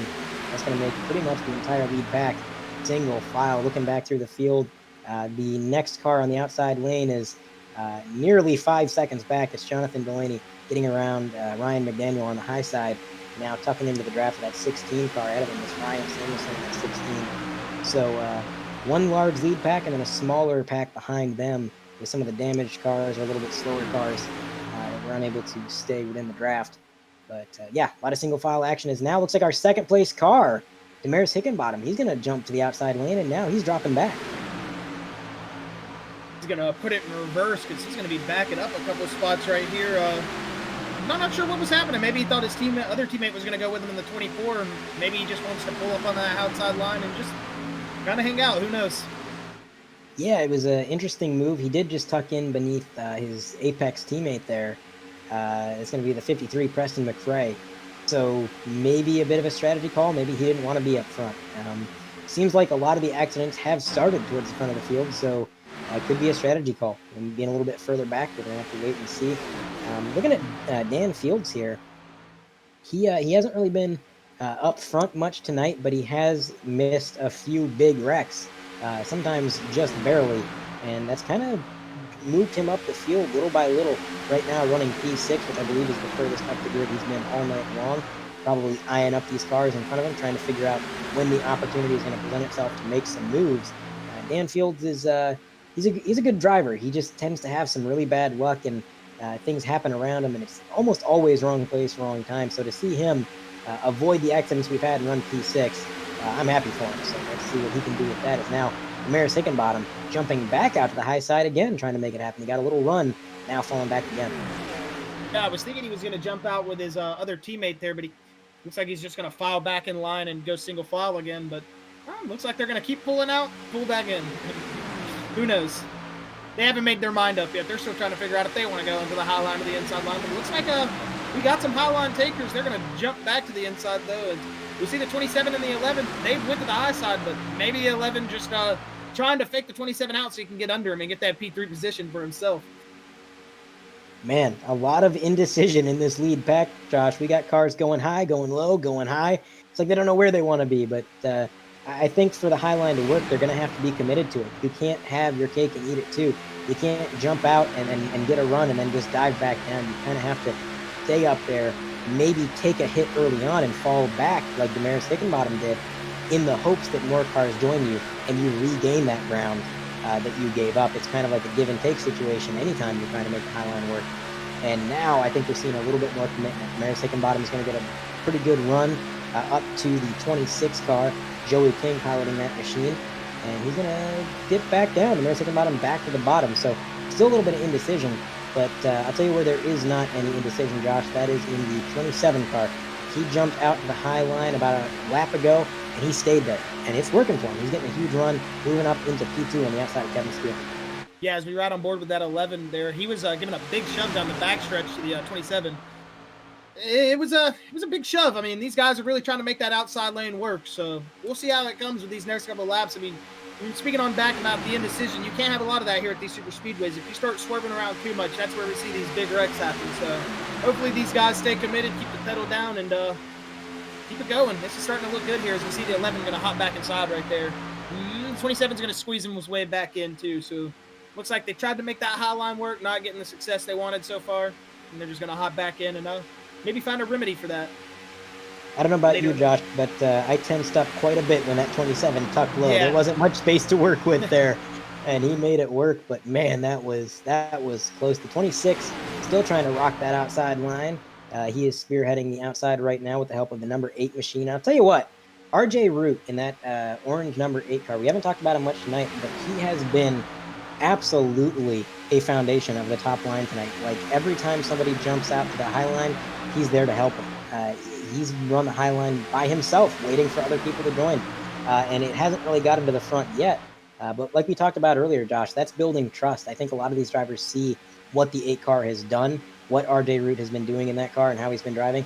And they know late in the race, if they want to get around the high side, he's probably going to be the guy to help. Yeah, you would be correct. I mean, speaking about the 8, I mean, just this last time before the end of stage 1, I mean, he was running that outside lane, like you said, by himself. I mean, he can run up there and door draft. I mean, that guy's very strong. Is it the 11 coming to pit road? No, he's just going to dive below the yellow and say, hey, what's up, guys? And then I'll come back up. So thought he was stopping the pit road there for a second, though. It's like, it's a little late there, but hey. Yeah, that was really interesting. I think that kind of threw some of the drivers behind him for a loop. I think they were a little confused as to what was going on as well. I almost wonder if maybe he didn't get a little loose coming out of the corner. Maybe he had to let the car drift down there in order to recover. Yeah, you know, if you drive that car too hard off of the bottom of 4, and especially with this dirty air, those cars get loose a lot coming out, you know, being in traffic. Absolutely. We're going to take a look at a replay, see exactly what he did. It was kind of an interesting situation as we ride on the roll cage cam. Coming out of the corner, of course, that shift from the banking to the flat track, maybe just trying to break the draft or maybe cool down a little bit, stepping out of line. I think he was throwing a Tom Brady pump fake. You know, hey, I'm going to go down pit lane. All these other guys are going to freak out, maybe trying to fake him out, you know? Nah, just kidding. But probably just, like you said, probably getting out of a line, you know, just a little bit of overheating issues maybe. Who knows? These drivers do mysterious things, man. Absolutely. Plate tracks can be, you know, you can see some mind games happen on these plate tracks for sure. You kind of joke about fake outs, but I mean, I've seen it. You know, sometimes people fake high, then low. Sometimes they fake like they're going to pit. It's interesting situations, but Maris Hickenbottom has kind of worked his way a little bit further up the grid. He's back up to P5, still trying to make that high side work. Nobody really jumping out to help him so far, so he's going to dip back down low. But he just keeps jumping out. He's saying, you know, hey, guys, come with me. And so far, nobody is, so he's going to have to stay there in P5. But, man, look at that 8 car. A huge run from the 8 car through the corner. He's going to get almost clear around Preston McRae in that 53. Yeah, that 8 car does have a big run. He's got a big shove there. Coming from the 26 of Joey King, is they're going to try to get up and pull maybe behind Higginbotham. They might stick to that outside lane, though. Oh, trouble, 26. Trouble, hard into the wall. Hard to the wall. And he's going to collect the 71 around, or 77, excuse me. Oh, man. Dalton Mobley involved. That was the 14 as well. John Pillion. And the yellow flag will not fly. Yeah, no caution yet. Maybe they're seeing if these guys can clear the race cars up. As long as the racing surface usually isn't blocked, sometimes they won't throw cautions here. So I'm going to check back and see. It looks like the 26 just got really loose, as you see right there. This is the aftermath. Man, that 14 car, I don't know if he had an onboard camera, but he went for a ride, somehow recovering. I don't know how. I mean, look at that hit he took right there from the 77. Then he goes sideways, and I think off screen he actually recovered it.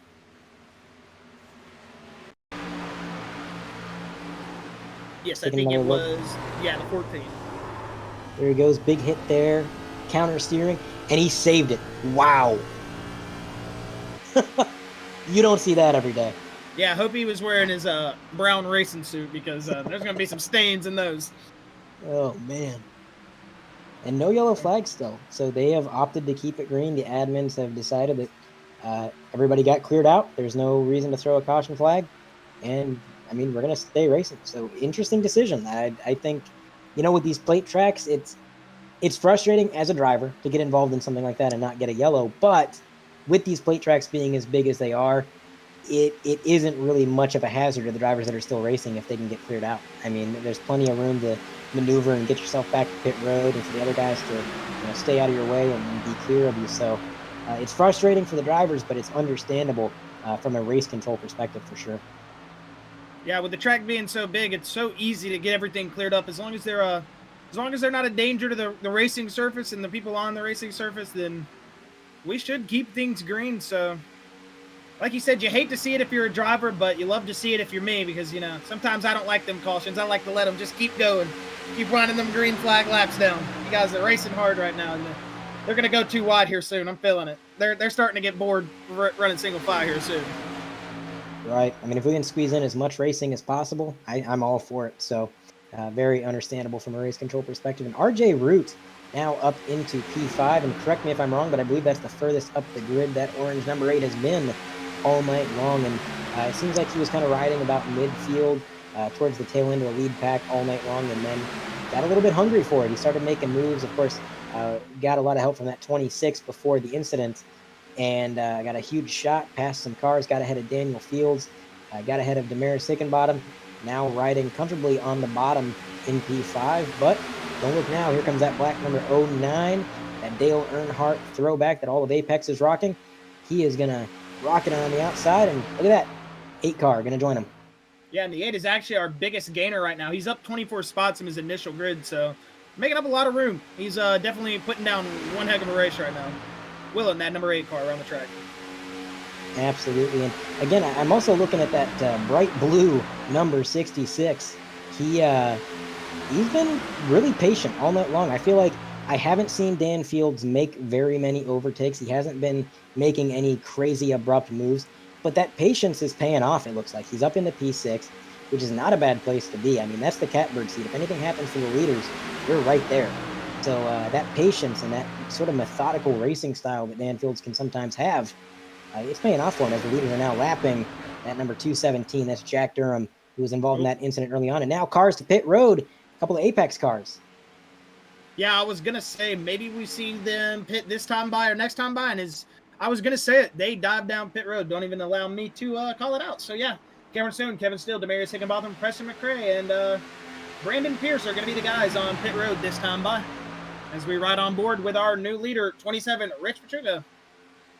Rich Petrucco, I'm sure, happy to lead some laps. He's been so close to the front all night long, but he has just been struggling to actually lead the laps.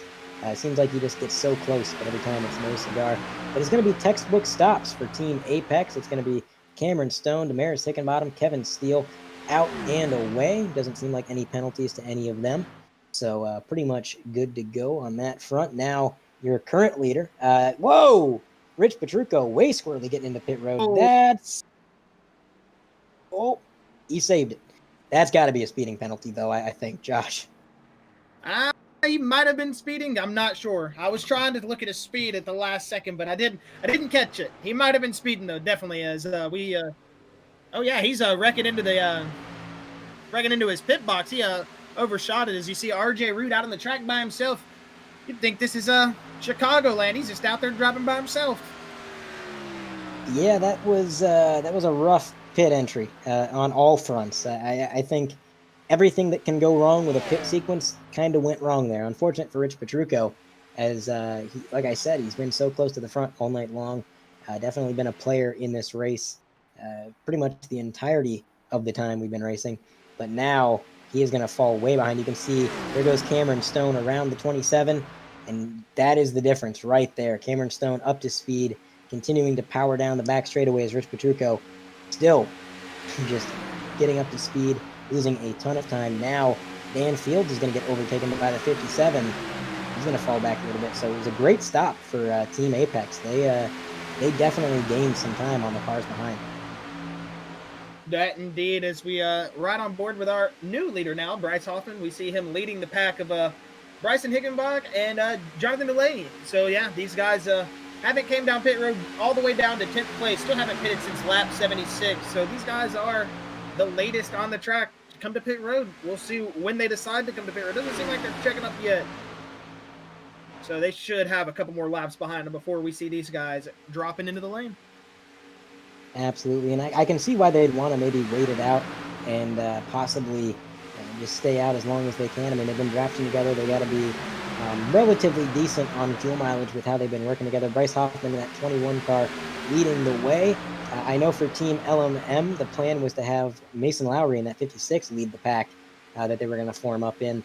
But unfortunately, Mason Lowry involved in the first incident of the night. Now, Bryce Hoffman, his teammate for LMM, he's going to take that position. He's going to lead this pack as they round turns 3 and 4. We're going to have to see when they pit and when they decide to do it. Are they going to have a clean pit road entry? So just wait and see. But Brandon Pierce, I'm noticing are they going to come down pit road? Nope, they're going to stay out another lap. But further back in the grid, I'm looking at Brandon Pierce, who cycled out right behind the Apex boys. He's been falling back. He should be within drafting distance, but he has been falling back ever so slightly. So I got to wonder if that 38 machine isn't a little bit damaged from one of these incidents we've had that maybe I didn't catch, because he is absolutely not quite on pace. Yeah, you would be correct. Let's see. I'm assuming these guys are going to pit within the next couple. Probably like, I don't know. I don't want to throw out saying that they're going to pit now, pit tomorrow, pit yesterday, because every time I say that, I'm never right. So I'm not going to throw my pit strategy out there. It looks like they were going to dive down pit road. They faked me out. They're not going down pit road. So let's keep them going. Bryce Hoffman is going to lead lap 102, lap 101, excuse me. Lap 101 here at the Daytona 500. While Bryson Ixenbaugh may be staying out, his teammate over at Highside, Cody Bird, did make his pit stop. He's out and away right now, getting up to speed beneath that WL line. He's going to rejoin on the backstretch. So Cody Bird, a little bit off sequence for his team. I'm curious if that's maybe a strategy call, or if his hand was kind of forced. Maybe something happened in the race that kind of got him separated from his teammates and thus changed his pitting strategy. Bryce Hoffman still leading the way, doing a fantastic job of it, holding that bottom lane. Bryson Ixenbaugh right behind him in tow. Are they going to come down this time? No. They're going to continue to stay out. This is pretty interesting. They are really stretching this fuel mileage, Josh. Yeah, they are. I know that once these guys pit, we are going to see Cameron Stone and Kevin Steele take the lead back over. So these guys are trying to probably stretch it out, get a little bit of a lead, maybe try an overcut, but it seems like that gap really isn't, there's no gap really forming there. So once this pit cycle does happen for our front 10, which they might be hoping for a caution because, that could help them out a little bit more. But, they're just probably trying to stretch to the end of that fuel run. And once they get their pit stops in, then, yeah, Cameron Stone and Kevin Steele and all those guys who are normal front runners should be cycled back up to the front. Yeah, and like we had mentioned earlier, it was a great stop for Apex. The cars that were right behind them when they went into pit road lost quite a bit of ground. So I think once this all is said and done, Apex might be far and away your leaders. But as it stands right now, and until he pits, it's Bryce Hoffman for LMM. He is leading the way. And of course, Jonathan Delaney, who was involved in one of the incidents earlier on, I thought he would have more damage than he does. I don't know about you, Josh, but when I saw the hit that he took, I thought, man, he's out of this. But no, he's back on track, and it looks like at least when he's in the draft, he's on pace. Yeah, doesn't seem to have too much damage on the front end of that race car, so maybe he should be able to hold on to this draft. As you see, his car does seem to still be functioning pretty well in the draft, and yeah, should still be on as long as we get I feel like once we get to this lap 130, the stage 2 finish, we're going to really start seeing everybody start throwing the kitchen sink out. These last 70 laps, I feel like a lot of drivers are going to be impatient because this is a long race we've been in so far. 104 laps. It feels like we just started, but man, these are going by fast. These drivers are going to start getting impatient here soon after this next stage. I feel like we're going to, once we rack them up, everybody gets their tires. We said it about the first stage, but after this second stage, I really feel like these drivers are going to start throwing down because you notice once we start getting into these long green flag runs, their packs are they're kind of filing out single file. You know, you've got your lead pack, you've got a pack that's about 10 seconds off. You know, that pace hanging out. So I don't feel like these guys are wanting to be a part of that backwards pack. They're going to be in the front. They're going to want to be leading up here with the guys running in the front. So you're going to see a lot more aggression here at these last 70. I feel like once we rack them back up at 130. Oh yeah, the stages, you know, they were implemented by NASCAR in the real life NASCAR to kind of incite the drivers to drive a little bit harder, to give them something to race for mid race rather than ride around, and kind of increase the aggression levels all throughout the race. And they did their job in real life and in iRacing. Whenever you have these stages implemented and there are points on the line, the drivers are going to get more aggressive. They're going to race for those points because, like you said earlier, Josh, every point counts. Sometimes championships are won by 1 point or even a tiebreaker. So you got to take everything that you can get. And the aggression levels that these plate tracks, they kind of fluctuate. You get about midway through the stage and things chill out. And then you get towards the end, that's when it gets exciting. Oh yeah, it's always the best. I remember when I was a kid, I never understood why my dad took naps during the Talladega races, but I've gotten older, I understand now. You go to sleep at lap 1, you wake up at lap, 120. Oh man, they're about to start going. Let's get ready. Everybody's getting in. They're 2 wide, 3 wide. It's nice. He's into these super speedway tracks. They're fun to watch. So I'm very excited for this last stage, man. Already looking forward to it. But these guys, they're doing a good job right now, holding on single file, keeping their noses clean, and really, what's the word I'm trying to look for here? Really, I guess proud of how these guys are driving tonight. I mean, they're doing an awesome job. I mean, really exceeding all the expectations I had for them. Awesome group of guys here, and they're just really running it, keeping their noses clean, and I'm enjoying what I'm seeing. Great racing on the track right now, for sure. I agree 100%. And a lot of great wreck avoision. That's a new word I just made up. Wreck aversion. A lot of wreck aversion. These guys have, had incidents happen right at the front of the field. And despite how many, I think we've had 2 accidents break out at the front of the field. And despite that, we still got 18 cars on the lead lap. 31 cars started this race. 18 of them are still on the lead lap, and 21 of them are still on the track making laps. So that's pretty impressive. Usually at Daytona, Talladega, these bigger tracks, you have the big one break out at the front of the field, and not too many people escape them. I mean, I've been in official races myself where, the big one breaks out from 3rd or 4th place, and you'll wind up with 5 cars left. And you guys have done a phenomenal job keeping their noses clean, like you said, and just making sure to make all the right calls. And I'm sure a lot of these guys, they're not using the default iRacing spotter. They probably got real spotters on their radio, calling everything out, telling them where to go, where the wrecks are. And like you said, man, it has surpassed all of the expectations, and they've definitely put on a great show so far.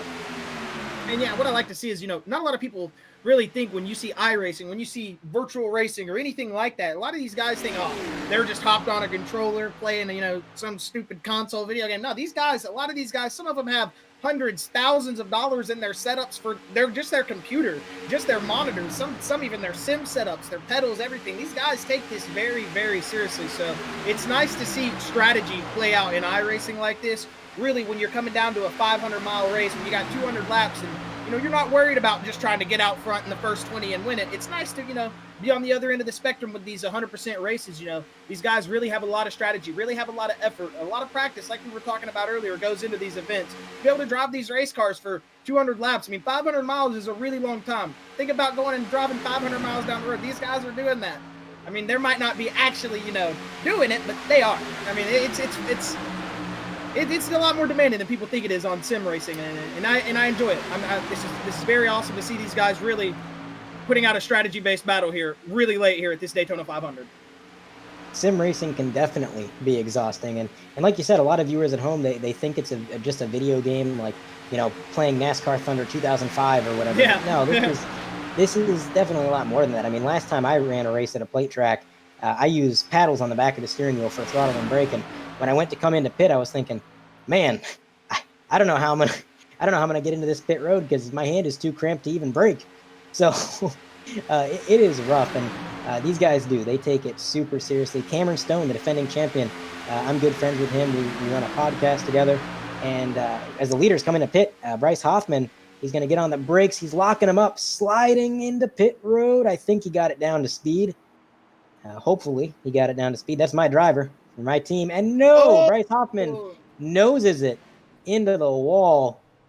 Oh, man. Just had to say it. Had to say it. If you just I don't say that, he doesn't hit the wall, man. I had to jinx him. Oh man. Come Uh, on, Andre. You know we're not supposed to say things like that in the booth. That's it every time. the commentators curse every time. Every time. But other than that, other than Bryce Hoffman nosing it into the inside wall, pretty routine stop for everybody in that pack. You can see the 79 machine, Matthew Gaskins, Ryan Samuelson, Chad Edwards, Ryan McDaniel, Bryson Hicksonbaugh, John Pillion. They all got out and away, no issues. I don't think any penalties being issued any of those guys. So they're going to get formed back up just like they were. But yeah, I was talking before this pit sequence started. Cameron Stone, he took out a loan, bought a sim cube, upgraded his computer, got everything set up for iRacing, and went out and won the season one championship for this league. So yeah, these guys definitely take it seriously. They got spotters. Some of these guys even have crew chiefs. I know Team Conti, they got crew chiefs working on the cars, getting the setups just right for each individual driver. And man, so much more goes on in these leagues than just what you see on race day.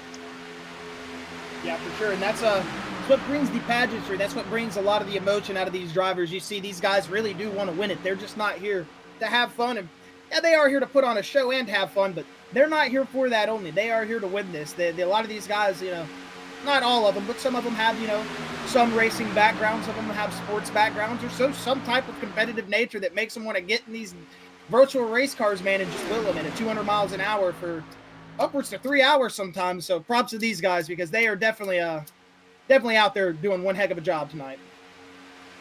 Absolutely. I'm looking at a little bit further up in the grid.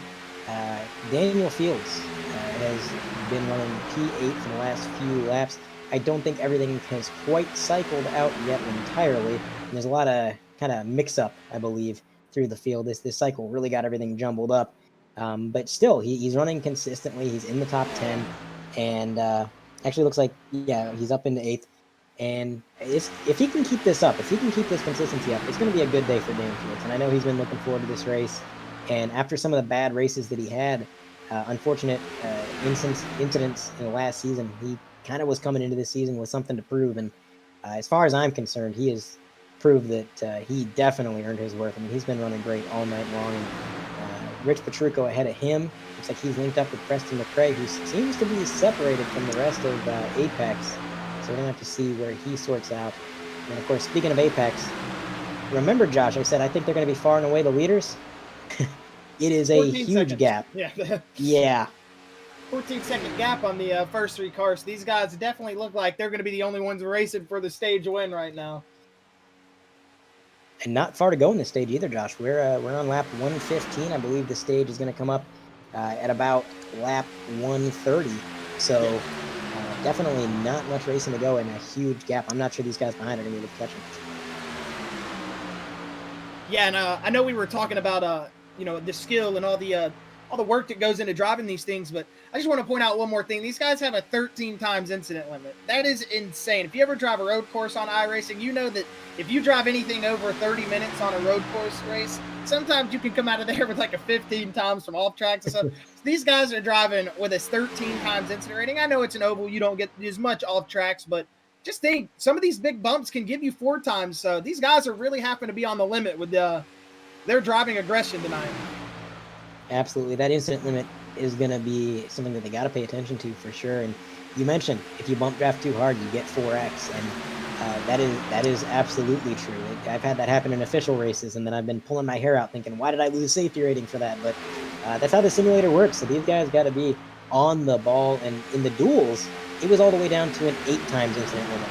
And we only saw a few eliminations because of that limit. So these guys definitely know what they're doing in terms of keeping their car clean and not racking up those limits. And I think from a race control perspective, that's definitely a good call to make. If you tell these guys, hey, too many incidents and you're out, that's going to incentivize them to drive clean.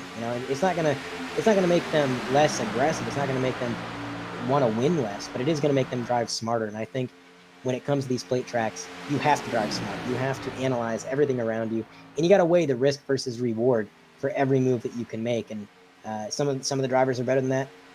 Better at that than others, and with that incident limit, it makes them all try to perfect that. Well, here's going to be a new test. We should go 4 times, 8 times incident limit, Bristol.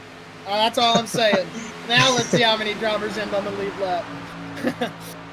Tell you what, I'd be out lap 1. Right? Everybody would be out like 2 laps in. I'd come out of turn 2, scrape that wall, get a 2X, and I'd start sweating. I didn't even think about that. Yeah, I hit the wall so much at Bristol, man. That's like my favorite place to hit the wall. That and like Martinsville, dude. I tighten up so much at Martinsville and just plow the outside wall. I'm so aggressive there. Sometimes I gotta leave paint on the outside wall at Bristol and then use that as a marker for where to brake. They call it your Darlington stripes. I call it my Kiwi stripe at any track I go to. I just got to get it. Oh man, yeah, it sounds like you and I we drive pretty similar. Hey, if you know, I heard a long time ago the light bulb technique. That was a thing that someone called it. Is when you're just full throttle on, full throttle off. You never brake going into the turns. Just use your tires to slow down, man. I don't know what these professionals are talking about using brakes, man. That's the way to go. I tell you what, man. Go ahead. Oh no, I was just gonna say it's the meta, man. Come on, you got to eat those tires up in 20 laps. It slows you down, but hey, you're in the lead for 3 laps. Come on. If your tires aren't 300 degrees by lap 3, are you even racing? Are you even iRacing, bro? Like, yeah. This lead that the Team Apex got. I mean, we talked about it, but I'm still just kind of in shock at the fact that they have gotten this far out. They got a good stop, and I knew it was good, but I just can't believe it was that good. As we come up to lap 120, so there's going to be about 11 laps to go in the stage as we cross the line this time, and I think that is a lap car ahead of them. That is Bryce Hoffman, P16. He is in danger of going a lap down. Here comes Team Apex. They're going to jump up high. They're going to get around him, no problem. And that is Bryce Hoffman going a lap down. If you're Bryce Hoffman, you're thinking, "Hey, slow down. Let me catch up. I'm trying to still be here. I want to drive with some cars. I've been driving around by myself." And there is no worse feeling than trying to quickly jump down behind the cars that passed you, but not being quite quick enough and losing that draft. You look down at your relative in the black box, you see they're right there, and the next thing you know, they're a second over. You're like, well, you just want to auto for it. You just crying kind of to yourself, like, come on, man. Come on. Yeah, and that damage that Bryce got, I don't think that's helping his matters much. Yeah. I think he is staying in the draft of the leaders. It looks like once they got around him, he kind of maintained this gap. I'm not sure he's gaining much, but he is maintaining it. And it's a rough story for the rest of the field. P4, Preston McRae, he is spearheading the second pack.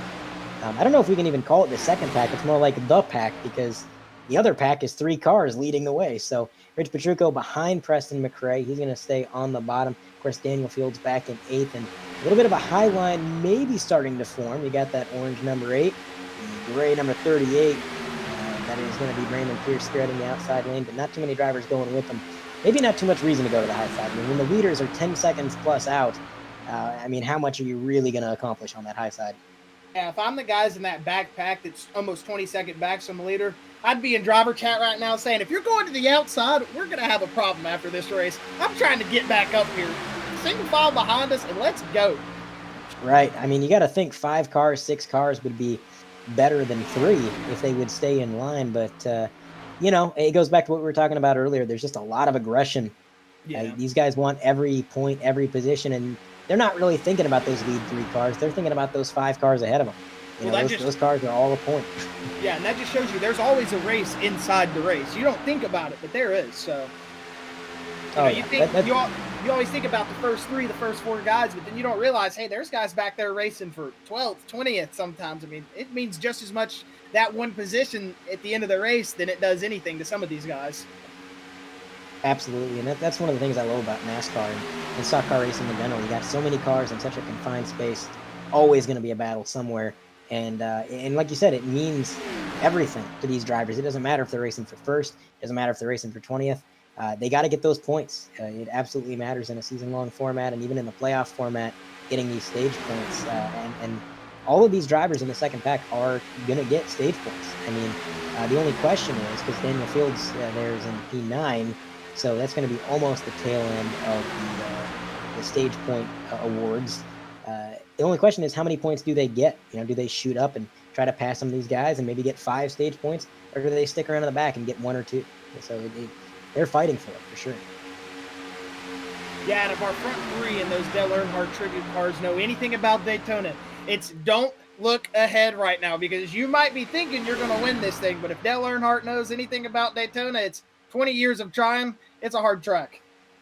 Absolutely, anything can happen, and I think it was it a pigeon that Dale Earnhardt hit one time when he was leading the race, and that ended up actually destroying his radiator and ruining his chances. So it goes to show, man, these plate tracks, you could be leading, like you said, think everything's fine, but anything can happen at any moment, especially when they start getting into lap traffic. I mean, Bryce Hoffman, he let them go real easy. There was no fuss or anything like that. But some of these cars are a little bit more damaged than Bryce. They're going to be more off pace, and when they're off pace, that closing rate is huge. You're going to catch up to these guys a lot faster than you think. So you got to be on the ball and make sure that you don't have any run-ins with this lap traffic.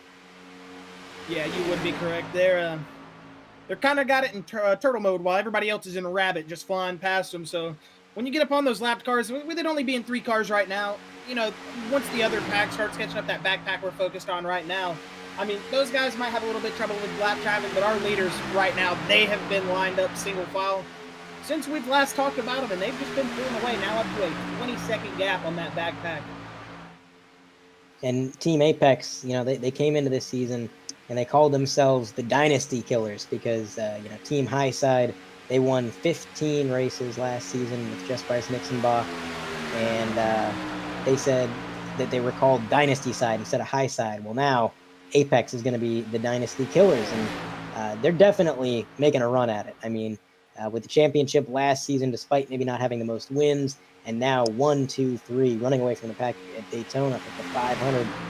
What a strong showing for the team. And honestly, at this point, I think everything has gone right for them. You got to think that the main competition for them was Team Conti. Those cars were so strong, making moves pretty much on their own on the high side.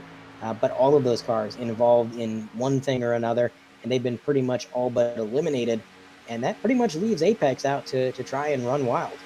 Yeah, they are definitely showing their hand at these for the future plate races. They're for sure going to say, hey, you guys think you're strong at plate tracks? Just look what we did at Daytona. We led how many laps? Just 3 of us. So these guys are definitely showing how strong they are on these super speedways, and excited to see what these 3 cars are going to do here at the end of Cameron Stone, Kevin Steele, and Demarius Higginbottom, because it's going to be a fun finish. I'm pretty sure all 3 of these guys want to win the position they're in right now. And there goes Rich Petrucco with the help of Jimmy Costarellos on the high side. Looks like a lot of people jumped up to the high side, kind of hung Preston McRae out to dry.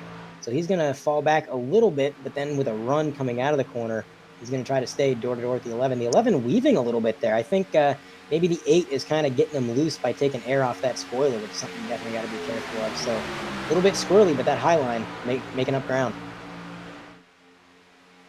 Yeah, it looks like that high line became the new low line right there on that backpack there. What they were doing, they were just wanting to pull up. Now they're starting to pull away because it is coming down to 2 laps to go until our stage finish. We are at lap 128 of 130 here at the Daytona 500. And man, is it going to be Kevin Stone, Kevin Steele, or Darius Higginbottom? Is the teammates going to pull out and try to race each other here? Let's see what happens. I think they're going to race each other for it. I think, honestly, I don't think anybody's as hungry for this one as Demarius Higginbottom. He really was pumped up coming into this race, very excited about it, really felt like he had a great setup. And, he's had some really great races in this league and just never quite brought home the finishes that maybe he was deserving of. I mean, he's a really great driver, always builds really great setups, but kind of like some of these other drivers, just bad luck. That's something that happens a lot in NASCAR, but he's got a great shot here, and being P3 with your teammates in front of you, your teammates are going to cut you a little bit more slack than the other guys. You make a move, they're not going to throw aggressive blocks and wreck their own teammates. So I would watch for these guys on the final lap of the stage to maybe make some moves at it. Demarius Higginbottom, as we ride on board, look at that, Josh. He's kind of hanging back, getting ready to get a run. Yeah, it looks like he's going to try to get a big run here going into turn 1. Maybe hang off and try to get it down the backstretch as well. See what he does. It's going to be a fun little race here between the 3 teammates on the last lap of stage 2 here at the Daytona 500. I would hate to be a spotter up on top of the grandstands for this team, all running the exact same paint scheme. It would be a bit of a nightmare. But here comes the 09, getting a huge run down the backstretch. Where's he going to go with it? He's going to move up high, maybe side draft Kevin Steele if he can. The run stalls out early, coming through 3 and 4. Unfortunately, not the momentum I think he was hoping to carry. Although, side by side now, for second place. Going to be at the line. It's going to be Kevin Steele for second, and Cameron Stone is going to win the stage, sweeping stage 1 and stage 2. I was going to say I wasn't expecting Demarius to put too much of pressure on his teammate right there, because a little bit of bobble there at Daytona, you can send 2 very good race cars into the fence. So I was just expecting him maybe to pull out, see if he had the natural momentum, not going down and door drafting too much. Exactly what he did, and Cameron Stone's going to come away with that stage win. It's been a great race for Cameron Stone so far. Not the first time he swept the stages. Although I've noticed when he tends to sweep the stages, sometimes things go wrong in the final stage. So hopefully that curse. Whoa, we have an accident further back in the pack there, Josh. Let's take a look at this. RJ Root, it looks like, oh man, that orange car and that 27 car. Oh, and then they caught back up again there on the apron and started sliding towards the infield wall. Man, that looked like it was the 27 of Rich Petrucca in the 8. Not sure who that was that got caught up in the aftermath there, but we'll see right here. Yeah, that is Petrucco. As well as, was that McRae? Ooh, big hit to the wall right there. He's right on board with the 53 of Preston McRae right here. Let's see from his eyes. I think it was Preston McRae. Yeah, there's that big hit. Oh, is he going to hit the infield wall? Oh, yeah. Yeah, I don't think he's getting that slowed down. Oh! Whoa! Oh, man. Wow. Wow. Yeah, that was right at the threshold of hitting the wall. He slowed that thing down perfect. This is going to be a good view of it right here. That was that was close. just a shove gone wrong right there. He got up to the back bumper of the 8 and was pushing, and it looks like their bumpers just got a little unlined. He got underneath them on their back right quarter panel, and it just shoved him up, loosened him up a little bit, and he got down into the 27 of Rich Petrucco, which unfortunately damages some really good race cars. And it's such an easy mistake to make. And I talked about it earlier in the race where sometimes the bumpers don't line up, especially, when you got these Chevys and Toyotas and Fords that all have slightly different bumpers. You might think you're lined up just right. You might think you're not pushing too hard. And then next thing you know, you're spinning the guy in front of you and you had absolutely no intention of it. So unfortunate for the number 8 and a lucky break for the 53 to just barely get that thing loaded up right before that inside wall. I'm still surprised by that, but I tell you what, I don't think the outside line is going to be the same for the rest of this race, because with the number 8 machine pretty much down and out, I feel like he was a driving force on that high line all night long. I mean, we talked about him a lot, Josh. He was always up top, and he was always the one who was helping drivers get runs.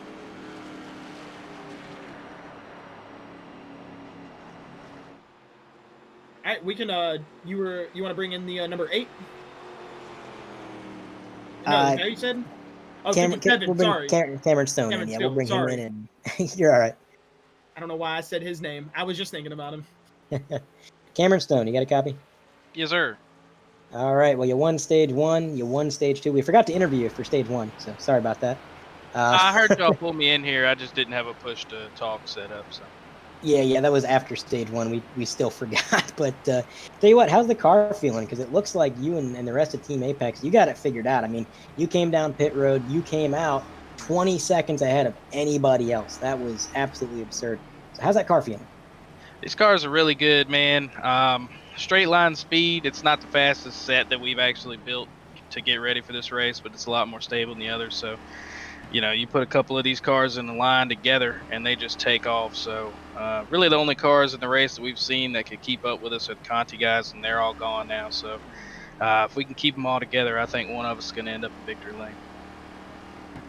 All right. And so an optimistic outlook. And it's been, we've had a few wrecks in this 500, but mostly you guys at Team Apex have kept your nose clean. Is the strategy going to remain the same throughout the rest of the race? Just try to run up front and let the action happen behind you? Yeah, we're just going to try to, control the pace of the race by doing that. So far, we've, like I said, we got 20-something seconds out on the next pack. So going to try to do that through pit stops again. I hate it for you guys. We're trying to take all the drama out of it, but we want to put the final nail in the coffin right here. Final nail in the coffin. All right. Well, that's pretty much all I got for you, Cam. I appreciate your time. Josh, if you have anything for the stage winner, now's the time to ask him. Other than that, thanks for your time, Cam. Thank you, boys. All that, right. that was our stage winner. So yeah, that 57 showing a very, very strong pace out here out front. Like you heard him say, not the strongest car when it's out there solo and straight line speed, but when it's in the draft, those cars are looking like when they're linked up, ain't nobody messing with them tonight. You heard it from him. The Conti Motorsports cars were definitely giving them a run for their money, but earlier consequences in this race, we've had one go out, and I think it was around the final of stage one, maybe a little bit earlier than that. Can't really remember too much about when that caution was, but we had two of them go out in an earlier wreck, and then the 83 was eventually called up in a wreck later on in the race. Those Conti Motorsports cars were very, very fast. Now it looks like the Apex guys are going to be the team to beat here at Daytona, as the Ford Mustang pace lights are off, and they're going to be bringing us back to green here at lap 135 of 200 of the Daytona 500. Heading into the final stage, no more stage points, only a race win in sight for Team Apex, as they're going to get lined up pretty much right away. 1, 2, 3. Jonathan Delaney falling in fourth right behind him. Single file for the top 5, it looks like, and then double file from there on back. But, you talked about Team Conti and how a lot of consequences and accidents for those guys early on. And for the team, it's got to be frustrating, and I'm sure they're pretty upset at the moment with the way that this race has gone. But I feel like there's an optimistic way to look at that. When you have the guys who are dominating this race saying, yeah, those guys were giving us a run for our money. You were fast. You were doing good, and you have momentum. So take that into next week, show up at the track, and absolutely have a good run. I think they're more than capable of it, and I'm excited to see some battles all year long between these two teams, because I'll tell you what, they're close in pace, they're fast, and they are aggressive on both sides. So it's going to be absolutely entertaining. And still, it's going to be an Apex 1, 2, 3 for now. Yeah, you are correct. You still got drivers talking about your race team when they're not even in the race anymore. That's how you know you've got a dominant setups, dominant cars. But enough of them. We're going to be talking about our top three right here. The Apex guys, Cameron Stone, Kevin Still, and Demarius Higginbotham.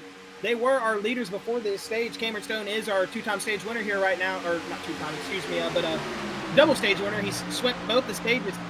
Can he win stage 3 and sweep Daytona here? Well, he definitely has had the pace all night long, but like we talked about, man, it is anybody's game at these plate tracks, and especially with these stage restarts, you get them all grouped back together, and you got drivers who maybe fell a little bit further back. They had some incidents that kind of pushed them back from the lead pack. Now they're back in the game, and they're going to be hungry to get up there, and now they know, they know what Apex is capable of. They saw what happened in that last stage, and they're going to do everything they can to make sure that it doesn't happen again. They're not going to let these guys just run away with it like they did in stage 2, because now it's a win on the line, and if they have anything to say about it, they're going to try and prevent that. So it's going to be definitely fun to watch, and of course we're going to have some green flag stops, presumably, unless we have another inopportunely timed caution like we seem to have had multiple times tonight. And those green flag stops, they can definitely change the game. As we've seen, seems like every single time we've had a pit stop sequence, it has completely shook up the running order of this race. Yeah, and while we're single file here, we haven't these guys are just settling back in. I think it would be time to go to overdrive right now. Sponsored by Shane Effects Pedals. I think we should go to an overdrive. Yeah, let's crank it up.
And we are back.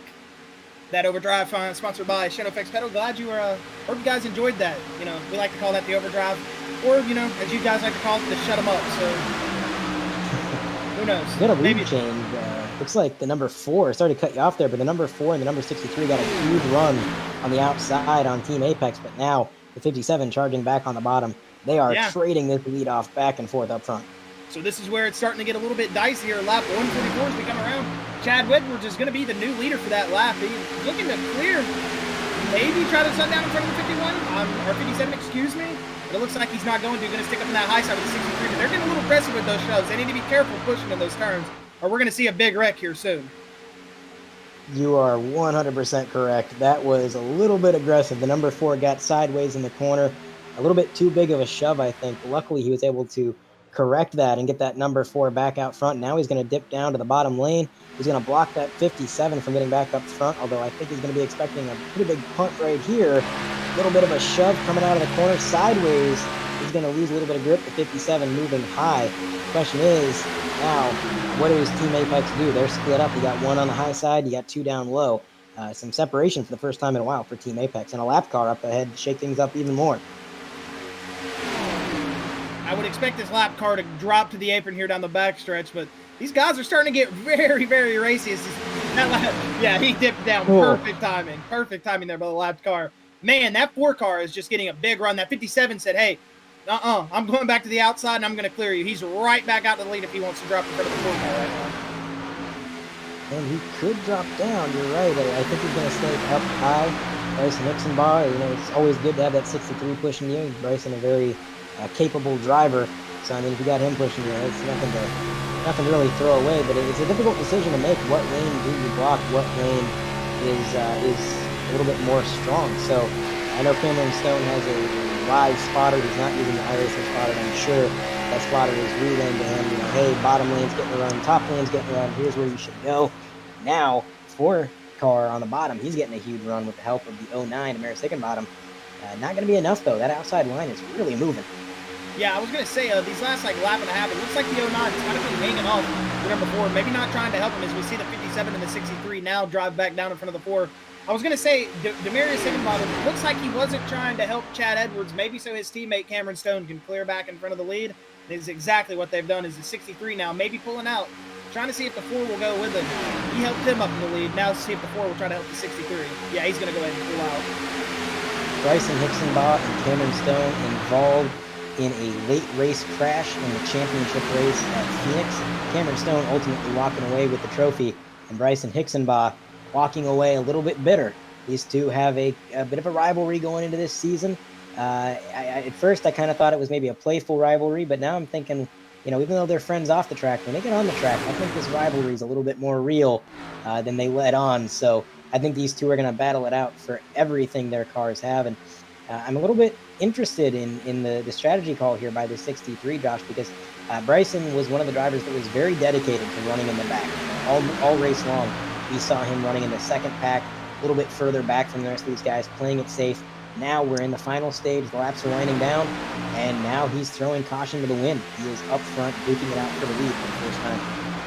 Yeah, well, I like to think of it this way. If there's no reason to really hang out in the back all race. I mean, if you're going to go 100-plus laps and keep your nose clean, you might as well get up there with the guys that are we've only got 13 cars on the lead lap right now, you know, and some of those cars in this lead lap have damage. So you got a clean race car, you haven't had much damage, and you've been hanging out in the back. And now is the time to definitely attack because you have an advantage on some of these cars up in the lead pack, honestly.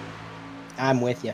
And I mean, somebody's got to challenge these Apex boys, man. The dominance has been a little bit too much, man. They've been so fast all race long, and I think Bryson saw that, and now he's saying, all right, everybody else couldn't get around you. Let's see what I can do. So he's given a huge push to, I believe that's the 09 Amaris Hickenbottom. And I know Hickenbottom, he's not going to have any qualms about having some help from Team High Side despite the team rivalry. If he's going to push him to the front, hey, who cares who's driving the car, right? So he might be able to get a run this backstretch. That's Ryan Samuelson in the 16 with a huge shot to the number 4. The number 4 actually had to drag his brake a little bit there to avoid rear-ending the 63. He got such a big push. So, man, getting really dicey. There's quite a bit of racing left. I mean, we're on lap 149 out of 200. Yeah, any moment now. I'm expecting when we're coming down the back straight, this low line to maybe start trying to creep down or creep up and maybe trying to door draft and kill the outside lane's momentum, because it seems like the outside lane they don't care. They'll come down and draft you, door draft you in the turn. So I wouldn't be surprised if we see that inside lane start to kind of defend here later in the race, move up the track, down the backstretch, and try to kill the momentum of that outside lane. Absolutely. And listening to the driver radio, Cameron Stone not too pleased with the help he's getting from behind. He asked Matthew Gaskins in that 79 machine, "Are you running hot or something? Why aren't you pushing?" And the 79 just said he didn't want to get too aggressive or something to that effect. So definitely a little bit frustrating when the guy behind you maybe isn't giving you the shove that you want. But I can't blame Gaskins. You don't want to be the guy that accidentally spins out the dominant car, or the driver that's been leading the whole time. You don't want to be the guy that causes the big one, no matter who you're pushing. You don't want to accidentally spin somebody out in front of the pack and then be that guy. So playing it safe, especially when you're in a pretty comfortable top 5 position, that's probably the way I would play it. So understandable frustration from Cameron Stone, but a understandable move by Matthew Gaskins. Is Maris Hickenbottom, man, I don't think he really cares much about his team alliance right now. What he cares about, Josh, is the lead, because he is the one Apex driver that is continually working with other drivers trying to get up front. Yeah, and at these super speedway plate races, sometimes it is to each his own. I mean, if you've got the run, you have to take it. Some of those drivers have that mentality. Some guys have the mentality of, hey, I work with my teammate for as long as possible, and I'm only going to try to race him when it comes down to it. Some of these guys say, hey, I don't care. If that guy's willing to help me, I'll pull out and go with him. We've seen it in real life racing. Tony Stewart, really famous for it at plate tracks all of his life, just going completely away from his teammates. And so very successful in the plate racing. So just another strategy that these guys like to throw out here. Some of these guys don't like to work with other teams. Some of them do. So it's going to be surprising to see who wants to work with that 09. And we know those Apex cars are very, very quick. Absolutely, and it's so many different mindsets and strategies that every driver has. Everybody has a slightly different approach to these plate tracks, because they say that these plate races are 200-mile-an-hour games of chess, and that's a pretty apt analogy, I would say. I mean, there's so much strategy, so much thought, and such a finesse that you have to run these races and be successful in them. Just a really calculating kind of approach that you have to have. So everybody's going to play it differently. Sometimes it works out for the drivers. Sometimes it doesn't work out the way they want. But overall, it always puts on a great show for the spectators. And Matthew Gaskins, again, Cameron Stone wasn't happy with the pushes he was, I guess, not getting from Matthew Gaskins. But Matthew's up in the P3. He's up in a podium position right now. That patience, that kind of careful approach that he's been taking, it's working out for him. It worked for Dan Fields earlier in the race. Now it's working for the 79. Kind of goes to show maybe you don't always have to be quite as aggressive as you think. As long as you're holding on to that lead draft, as long as you're not, like we were speaking on earlier, have a massively beat up race car, you're in contention right now in this lead draft. As long as you're not hanging out and getting left behind, anyone can still win it with these last 45, because we're coming up on 155 of 200. So these last 45 are going to be fun. Any of these top, 13 drivers, 12 drivers are in contention to win it. Anybody's game, and we do have more lap traffic in the fray up ahead. Coming out of turn 4 right now as the leaders approach them. 2 cars in the tandem ahead of the leaders. I don't think they're going to have too much trouble navigating them. Luckily, when the leaders are single file like this, it's a little bit easier for them just to kind of weave around the traffic. I believe one of the cars that's about to be lapped is actually Hicksonbaugh's high side teammate. No, it is not. Okay, that is not. I thought it was Cody Bird. That is Jack Durham and Kevin Steele about to go a lap down. I'm not exactly sure what happened to Kevin Steele. I must have missed something pretty major, because he was, I believe, 3rd in that last stage, now in danger of going a lap down. Yeah. So just shows you the way that this can happen. You can go from running 3rd place at these plate tracks to going a lap down, as we've got a replay about to pop up and show you something. Probably the let's see, yeah, this is gonna be so we're gonna take a look at that 24 machine. Oh, there he goes, yeah. Okay, so he Yeah. He got shoved down pit road, and then I'm sure he got a speeding penalty he had to serve, which would be even more detrimental, because he was pretty much flying in that pit road entry. So Yeah, that was unfortunate. I'm surprised we missed that, or at least I missed it. Yeah, so that's just an unfortunate turn of events. Down the backstretch, you can gather that up. Hopefully, you don't get into the grass. But on the front stretch, you've kind of got really nowhere to go. You drop off that banking onto the apron. You've only got such flat, banking until you hit banking again, and then you're going through the grass. So it's kind of hard to save it on the front stretch compared to the back stretch. So it just really stinks to see, someone who is a really strong race car early in the race have to go through that. But, like we said, anything can happen at these plate tracks. And I think he made a good call. He did get that speeding penalty, I'm sure, by going down pit road. But if he had opted to go through the grass instead, it could have been a whole lot worse. His car could have got bounced around, thrown back up on the track in front of traffic. Maybe he could have spun down into the pit road wall. It just would have been a lot more unpredictable. And so I think taking that hit, going down pit road, I think that was definitely the smarter call. And it's got to be a tough decision to make in the moment, to kind of consciously say, all right, I'm aiming for pit road while I'm spinning out at 200 miles an hour. Yeah. So impressive driving by Kevin Steele. That's the second time we've seen Kevin Steele do some impressive driving under, let's say, stressful circumstances. Yeah, good mental awareness to be able to dive down pit road there. Like you said, you hit that grass, and we were talking about it earlier. It's almost like hitting kind of like a big ice patch. It just throws your car at 200 miles an hour. I mean, you hit that grass, you're definitely going for a ride if you hit it the wrong way. So, smart move there for him to jump down pit road. Right now, things pretty calm, Josh. Pretty much single file for the lead pack here, all the way back to about ninth place. You've got Jonathan Delaney side by side with Preston McRae, and I believe that's Damaris. No, that is Kevin Steele, who's a lap down behind Preston McRae. So a little bit of double wide action in the back of the pack, as well as looks like LMM teammates, number 17, Tim Rail, Bryce Hoffman in a 21 machine. But up front now, finally, we're going too wide, and we are battling for the lead once again. Oh, yeah. Coming around to lap 160 this time, so these guys are starting to get a little racy here with close to 40 to go. They're getting ready to get the gloves off and get ready to throw down. This is about to be fun. Oh, yeah, and here comes Chad Edwards in that number 4 LMM machine. He's going to be giving the push to Bryson Hicksonbaugh. Hicksonbaugh, of course, was pushing the 4 earlier. Now he's kind of repaying the favor, and I know Highside and Loudmouth Motorsports, LMM, they were kind of going into this race with a bit of an alliance. They had a bit of a game plan going into the race. I'm not sure how much the game plan really helped them out. Like we talked about earlier, you can have a plan going to Daytona, but it seems like once you get in that car, it all starts to evaporate. So right now seems to be working out pretty good for him. Looks like Gaskin has tried to come up and maybe pinch the 63 high a little bit, then came back down the track. That was pretty close. They got a little bit of all out of sorts there in the back of the pack for a second. It seems to gather it up. Good thing is we see the 57 was getting on to the 79 earlier about the shove. He got a little bit closer to that back bumper there this time. Maybe starting to try to work and help that 57 is we're starting to tick down the clock to the ending of this race. Riding on board with Matthew Gaskins. He's currently second in line on the bottom, running P3. And you can see, man, you can't see anything at these plate tracks. This is the hood cam, which actually allows you to see more than what you can see from the cockpit view.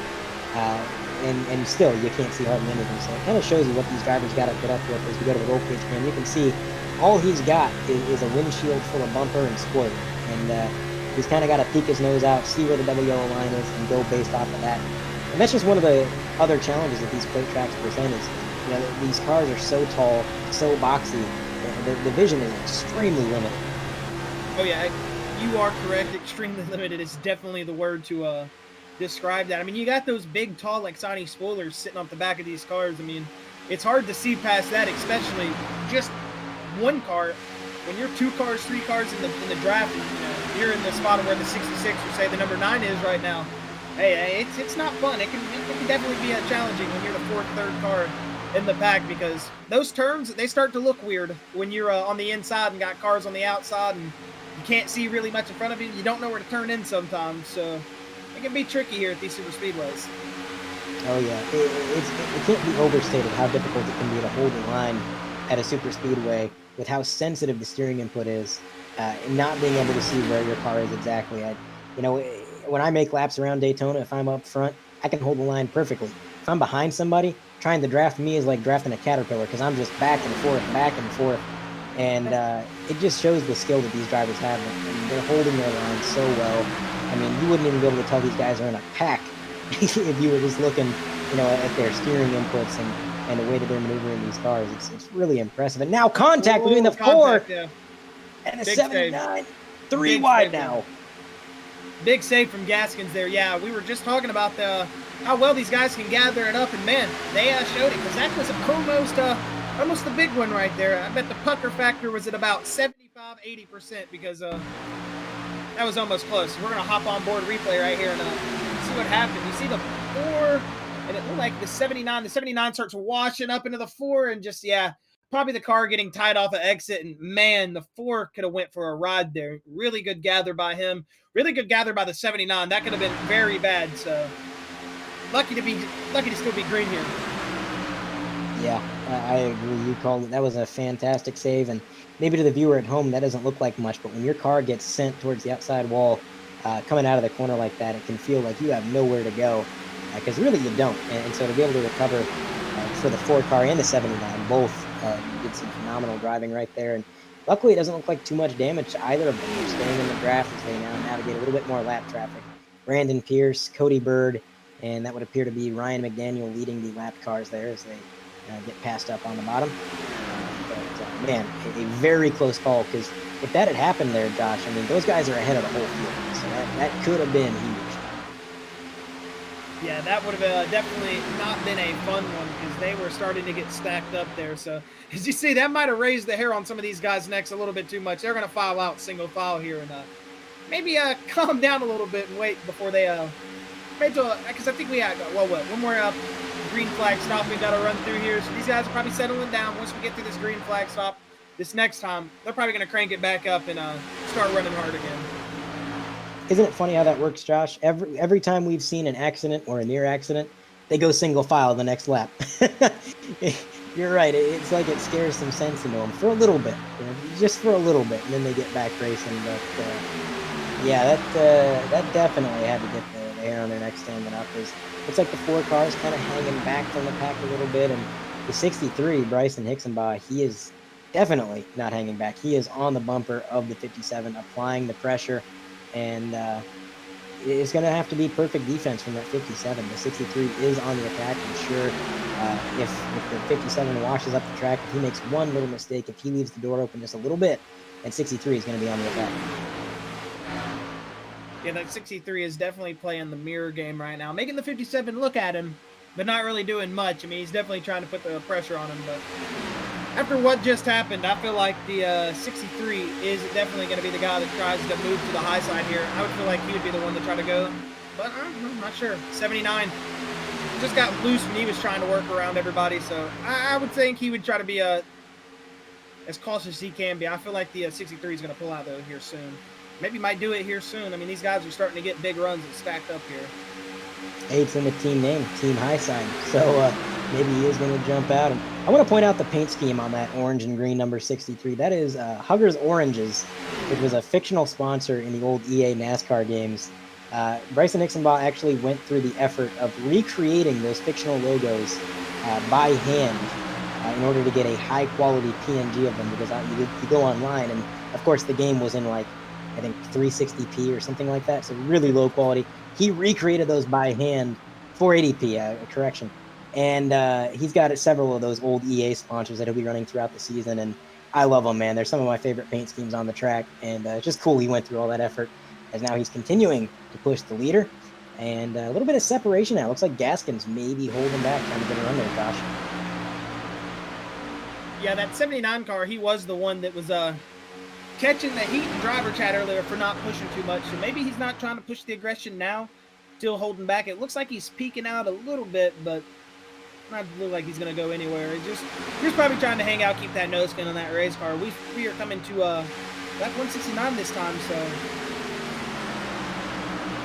Laps winding down, and look at that in P4. There's Dan Fields again. It seems like always seems to find himself up front, right place, right time, and that car is pristine. I don't think he's been involved in any of the incidents we've had all night long, and I'll tell you what, if he can maintain his position and keep this clean run going, I think he's going to be in good position at the end of this race to maybe make some moves. But right now on your screen, you're looking at Ryan Samuelson and the number 9, John Delaney, as well as I believe that's Damaris Hickenbottom behind them. Got a bit of a 3-car train between 2 packs, and they're trying to work together and get up behind the, looks like the 99, Ryan Samuelson. There goes Hickenbottom again, trying the high side. Seems like that's the story of stage 3 for Hickenbottom, trying to jump out to the high side and get people to work with him, but then nobody really has been. He's kind of been on his own, but towards the end of this race, I think we're going to see him really spearhead the outside, because people are going to know, like, he's been trying to get the outside the whole race. We can kind of trust him to go with. Yeah, you would be right. I mean, it seems like a lot of these guys, just like after that one period where we almost had the 79 go for a ride with the 4, these guys have just kind of calmed down. They really don't want to do much moving right now. We've got a couple of takers that go to the outside, but like you said, they're pulling back in line, and there they go, all off the pit road. Every single one of our leaders. Jonathan Delaney, huge lockup. Oh, almost hit the pit wall there by the 9. Whoa, my gosh.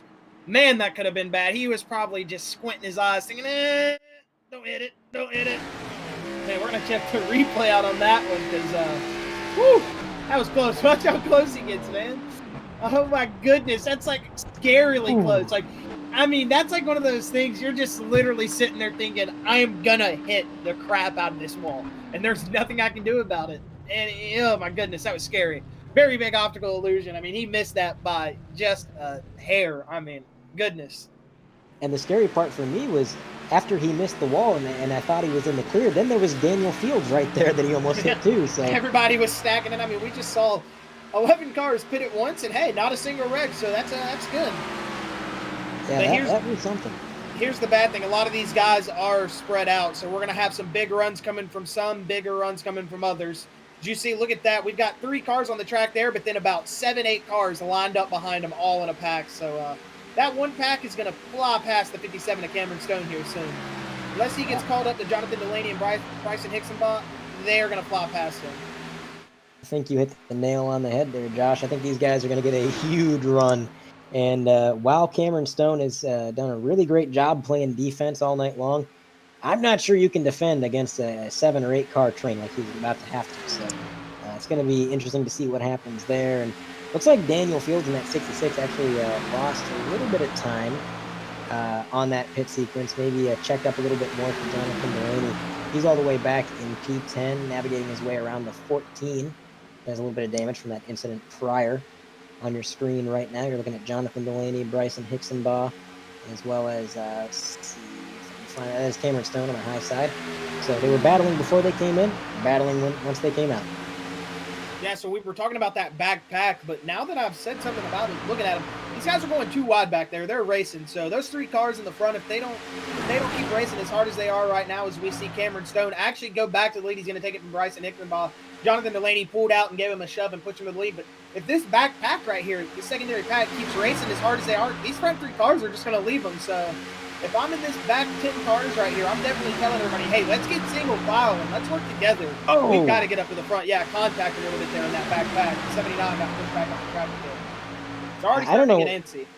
Yeah, I don't know what the 79 was. I mean, maybe his spotter just didn't tell him there was a car down low. He kind of just turned down into the 4, and I mean, luckily nothing came of it. But that was kind of a weird situation. I mean, Matthew Gaskins, I'd never known him to make moves like that. That was kind of crazy. But further up in the field, like you said, these guys, the leaders are single file. They're really on pace right now. I mean, last time around for Hicksonbaugh in second place, it was a 45.291. And the car that's leading the second pack right now, Damaris, it was a 45.4. So 0.2 slower for the second pack. Yeah, they are definitely racing hard. I'm just watching their gap on the timing right here, and they're dropping off about a 10th a lap, so they're definitely going to be falling back. And, yeah, so. You see the live timing and scoring there. Everybody's scoring for Damaris Hickenbottom from the leader right now, 3.7 seconds.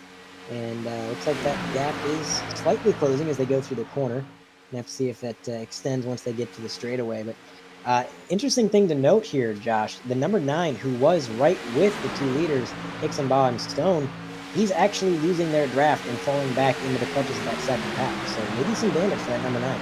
Yeah, I know earlier in the race we did see some front end damage on the front of that number 9 car, so maybe not being up in the draft with all those 12 cars is really starting to do the doing in on him, because he seems to be falling off pace hard here, and he's going to get caught up with that second pack, or he is going to get blown by that second pack here soon. He's going to have his hands full because he's going to have to not only let those guys by, because, I mean, he can't block both lanes. That's not going to happen. So he's going to have to let them go, and then, like we talked about earlier, he's going to have to dive in behind them and get in the grasp of their draft and try to get himself in line and get up to speed, because I just don't think that car has the revs to kind of stay in with just a couple cars in the draft, and he seems to have a little bit of damage there, and it's not helping him out much, which is a shame, because Delaney, we talked about him, he's a great plate racer.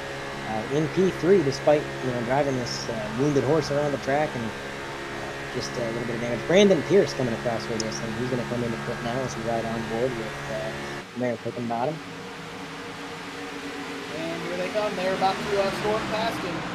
There they go. The 09 flying past him. That's Hickenbottom on the outside, or the inside, excuse me. They open that door on that inside lane, and they're just going to go flying past the 9. So let's see if he's able to hopefully gather onto the back end of the pace there. It seems like he's starting to pick up speed, but yeah, I'm not sure. With that front end damage, if he's not able to hold on to the lead cars in these close as he was, I'm assuming he's going to start falling back off pace soon, but you never know. Yeah, I'm inclined to agree. It's a shame. It seems like the damage is getting worse. Like maybe he had some engine damage that's getting worse throughout the race, because it seemed like he was on pace 20, 30 laps ago, and now it's just getting worse and worse, because as he dives in beneath the second pack, it just doesn't seem like he's closing in on him like he should. I mean, with this aero package, you get huge runs with these plate tracks, and he's just kind of breaking even in terms of pace. So tough break for Jonathan Delaney, falling back as far as he did. He was in 3rd. Now he is in 10th. So second pack getting a little bit dicey. Some 2 wide racing. We got Kevin Steele and Ryan Samuelson. 2 wide now, 3 wide with a lap car. 4 wide for a minute. Lap car on the outside, pitting car on the low side. That was crazy. Yeah, and we were talking about that backpack losing a little bit of time. They've made up just a couple of tenths. They're starting to gain their way back up to these 2 cars of Bryson Hickenbottom and Cameron Stone, but it's a lot of cars back there behind them. They are like a infantry of soldiers. Oh, trouble backstretch. Yeah, trouble backstretch. Oh, no, he gathered it back up. Well, no, they're wrecking again. 79-21. Oh, they're wrecking. Big wreck. Hoffman, Fields. Yeah, it's the big one. And there goes Fields, man. Oh, man. The 66 finally got into trouble, man. He avoided so much all night. And oh, yeah, and that's a damaged race car. Guess we're going to take a look at a replay here. And all started when the number 4 gave a little bit too much of a push to Hickenbottom. He got Hickenbottom loose. Hickenbottom saved it. Maris, he got up towards the outside wall. He saved it, but it was just a sort of a stack up. Cars checking up, rear-ending each other. Gaskins looked like he saved it right there, and then Bryce Hoffman coming back down the track, and the number 66 getting hit right in the driver's side by Samuelson. Samuelson nowhere to go, and then a double whammy with Delaney there. Yeah, he takes a hit from the 9, and then definitely takes a huge outside hit to the outside safer barrier, man. So we were talking about the 9 with damage, so now he's for sure probably done when his race is probably killed. That's going to definitely be a very hard fix to do with the last 20 laps here, as we're under caution at lap 180, or coming to 180. Pace lights are on. We are single file, and wondering if we'll see any of these leaders drop down pit road. I don't expect them to. They should be good on field. With these super speedways, tires, they do matter sometimes, especially with blocking multiple lanes, but if you're just, not too far in a run, it's not too big, as you're going to see 2nd and 3rd place are going to drop off and actually come into pit road. Nope, they're faking it. They faked me out, so. Yeah, when I seen Bryson come down pit road, he's kind of the king of faking out pit road. He's done that so much in the past, Josh, that I believe it was Bryson one time in a different league race. He went to fake out like he was going to pit down the pit road at Dover. Ran into the sand barrels on accident trying to weave out. Dude, I have done the same thing at Dover, so I don't want to talk about it. You just hit home right there, man. If you haven't hit the sand barrels at Dover, are you even a sim racer? Come on, man. Are you even trying to hit fast pit stops, man? Dover to me is like, I hate that green flag pit stopping at Dover. I don't know what it is about it, but I love everything about Dover except pit lane. There's something about it I can't I'm not good at it. We'll just say that. It's rough. It's rough. You got that banking change from steep banking down to the flat apron, and you got a really shallow entry. Dover's pit road it's pretty brutal, but we did get some takers down pit road. You got the 14 coming down pit road, and looks like anybody behind him. Yeah, Ryan McDaniel, he came down pit road. The Bottom 66 actually came down as well. Yeah, Damaris Hickenbottom. The number 66 is not looking too hot right now. That car is, well, more power to him trying to bring it out on the track. Not sure he's going to have the pace, but hey, he's going to give it a shot. Hey, it's like the 97 Earnhardt, man. You got to flip it off. If that thing can crank back up, get out my race car. I'm going to finish. Absolutely. So, I mean, he might be able to make it to the finish. I don't know if that engine's going to last. We don't have too much to go in this race. Lap 180 out of 200. If he can limp it around for 20 more laps, or likely less than 20 laps, because he'll probably go a lap down. Probably really realistically, the engine's got to hold on for about 18 more laps. We'll see. But going to be fascinating. The 14 coming down pit road again, probably getting some more damage fixed up. And when you're this late in the race, it's just you don't have that much time to fix the damage. You kind of got to make the call. Do you give up the time, come down pit road, or you just stay out and deal with it? Yeah. Well, this is the pace lights are off, Andre. Are you thinking this is going to be the last time we're under caution tonight? Not even close. Yeah, I was going to say the same thing. You know, once it starts getting down to 20 to go, you think, okay, maybe one more caution. Then it gets 10 to go and another caution. Okay, well, that was got to be the last caution, right? And then it gets to 5 to go, another caution. Like, okay, one green, white checkered, then you're in overtime for 3 times. So, you know, you never know. These races can be anything on super speedways, especially cautions, man. They can definitely make or break your day. And if you're someone who doesn't like cautions, you definitely don't like right now, you're wanting to finish this race for sure. Absolutely. And I think that's only amplified by the fact that you've got Cameron Stone and Bryson Hicksonbaugh, 2 of the most heated rivals in the league, and they're 1 and 2 right now. They're going to be starting side by side. And I mean, I think the aggression levels are going to go even higher than what we've seen. And then, of course, you've got the number 4, Chad Edwards. He is looking to kind of grab a win here in his league debut for the Cup Series. For LMM, he's been running really great all night long, and it seems like he's been kind of caught up in a few incidents. He was, of course, the one that got Damaris a little bit loose, gave him too much of a shove. It's going to be an interesting restart here. A lot of aggressive, hungry drivers in front of the field. Yeah, you would be correct. These guys are definitely about to be on it. They're going to be on their high horses right now. These guys are definitely trying to get their heads down, get some spots back, because this is going to be a fun restart here. We've got 29, or not 20, yeah, 19 laps to go. Excuse me, I don't know why I said 29 laps to go, but 19 laps to go. Here they come back to the green as we got one diving down pit lane. Cameron Stone with a massive restart on that inside lane. Is the 63 of Bryson, and he's going to drop behind him. So we saw these guys working together when they were the 2 solo cars. They're going to work together here. You think they're going to try to get a little bit of separation? They proved they are fast cars when they've linked up together. So did you see how close Bryson is on the back bumper of Cameron right there? He's really pulling up. Yeah, I think they're going to work together a little bit, at least for a few laps. And then as we get closer to lap 200, I think that tentative alliance is going to kind of fade away in favor of trying to make moves for themselves. So you got Chad Edwards a little bit further back, like he's lagging about a car length and a half back, maybe just waiting to get a bit of a run. He's got Preston McRae behind him.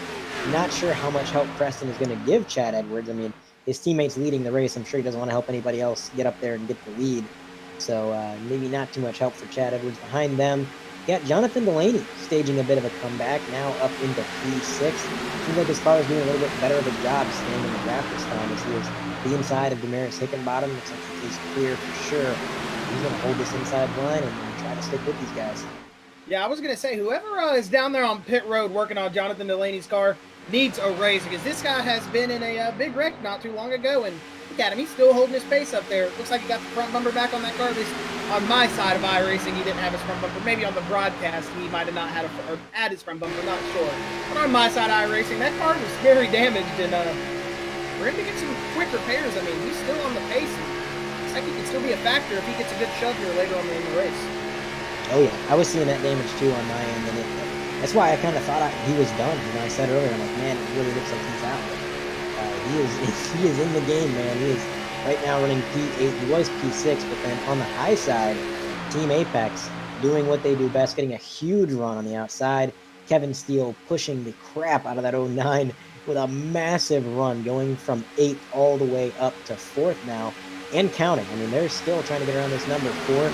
He's side drafting a little bit. Is now Hixenbaugh is going to jump out to the high side.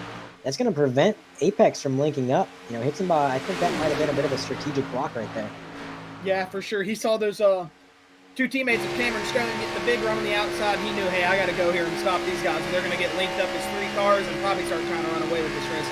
So a good move by the 63 there to pull up and block that outside lane's momentum.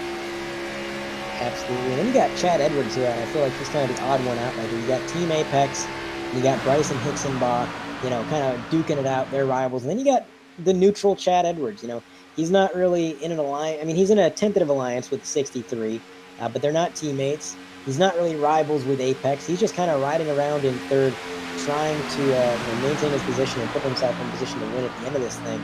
And he's been through a lot to stay in third. I mean, he made contact with the 79 I believe 2 or 3 times. Of course, that contact with Damaris Hickenbottom. A lot of close calls, but through it all, he still remained up there in P3.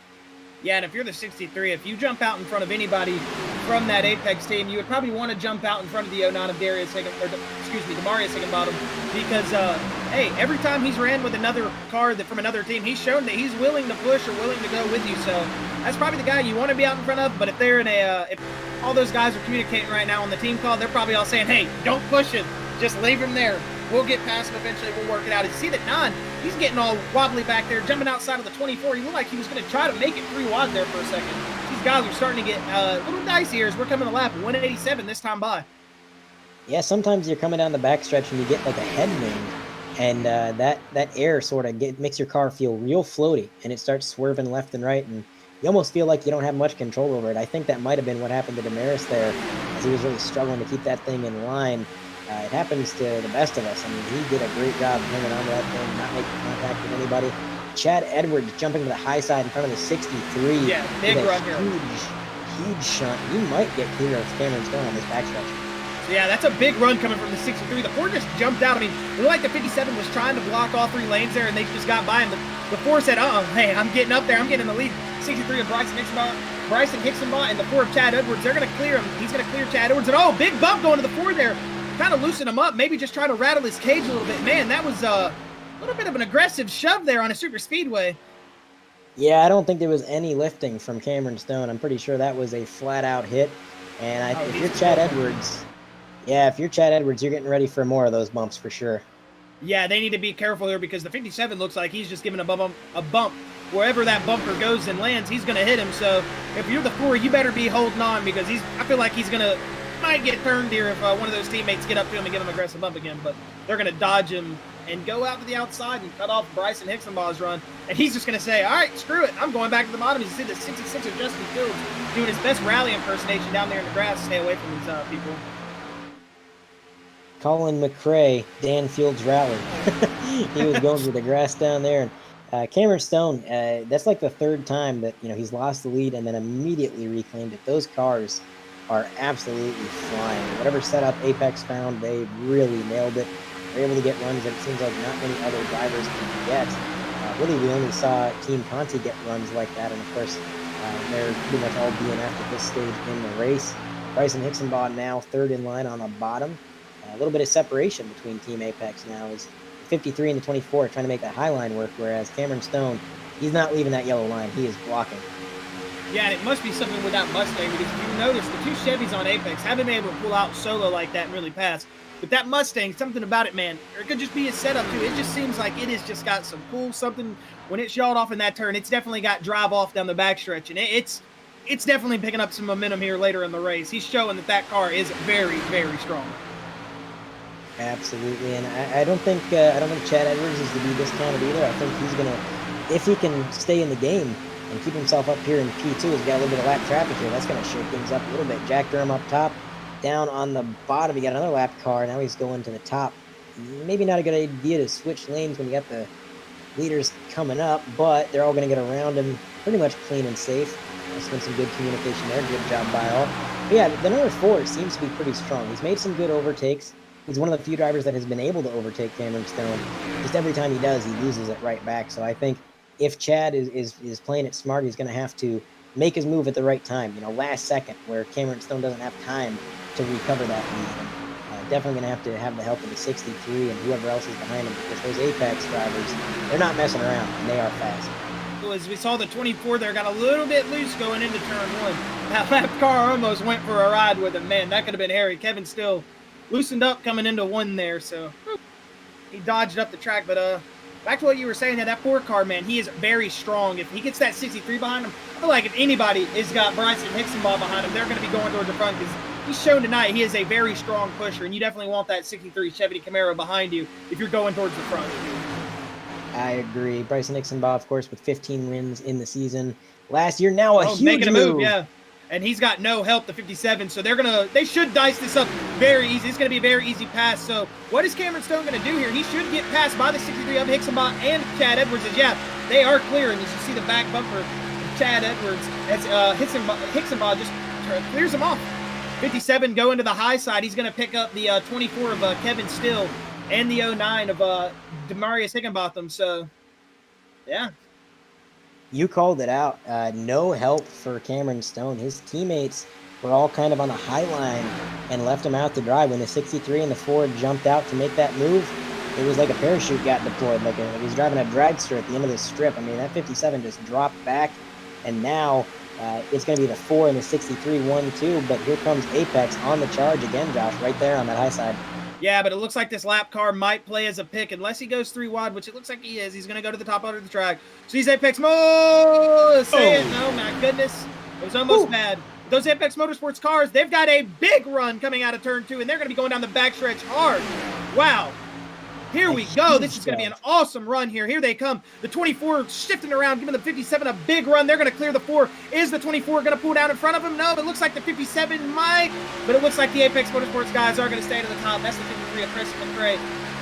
Oh, my goodness. Man, leading the back of that pack for the Apex guys. These guys are pushing hard. They got pushed back a little bit, but, man, they came charging hard on that next lap as we are coming to lap 194 of 200. Man, it's almost over, but it ain't. It's not over yet. It might be getting to 5 laps, but hey, this is still anyone's race. Oh, 24 getting a little bit loose into the corner again. Kevin Steele's got to be keeping an eye on his temperature, because he has not left the bumper of that 57 for about a lap and a half now, pushing like a madman, weaving left and right, somehow keeping it under control.